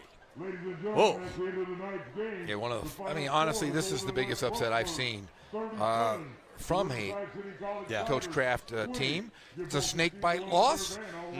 Hopefully they can rebound and we can see some dynamic offense, and that defense that was stellar last week, they need to come back. They need to go back into the workshop and figure out what to do to right this wrong. I got a question for you, all right? When's the last time the Tigers didn't win their conference? Never. You would think so. 2012. So RCC still has a chance to win the conference, but this is a tough one to the chin tonight. Rustlers 37, Tigers 20. Player of the game had to have been Jake Retzlaff, former Husky. What a performance tonight by him. Yeah, playing in front of his home crowd. Didn't get a chance to play against his brother tonight. His brother out for the season for RCC, but a great game for him. We saw Bud Burney played a good game. Just they didn't have the playmakers to put the ball in the end zone. Great kicking performance once again from our guy Chavez, but not enough. Let's see if maybe he hit a 60-yarder by the time we join the booth for a couple of weeks from now against Palomar. Tigers next week are be at College of the Canyons, Golden West. They will play host to the Vikings of Long Beach. For the rest of our crew and Jeff Gorham, I am Nick Rice saying so long from Riverside as the Rustlers knock out the Tigers here on a Saturday night, 37-20. This has been another presentation of RCC Football on Riverside TV.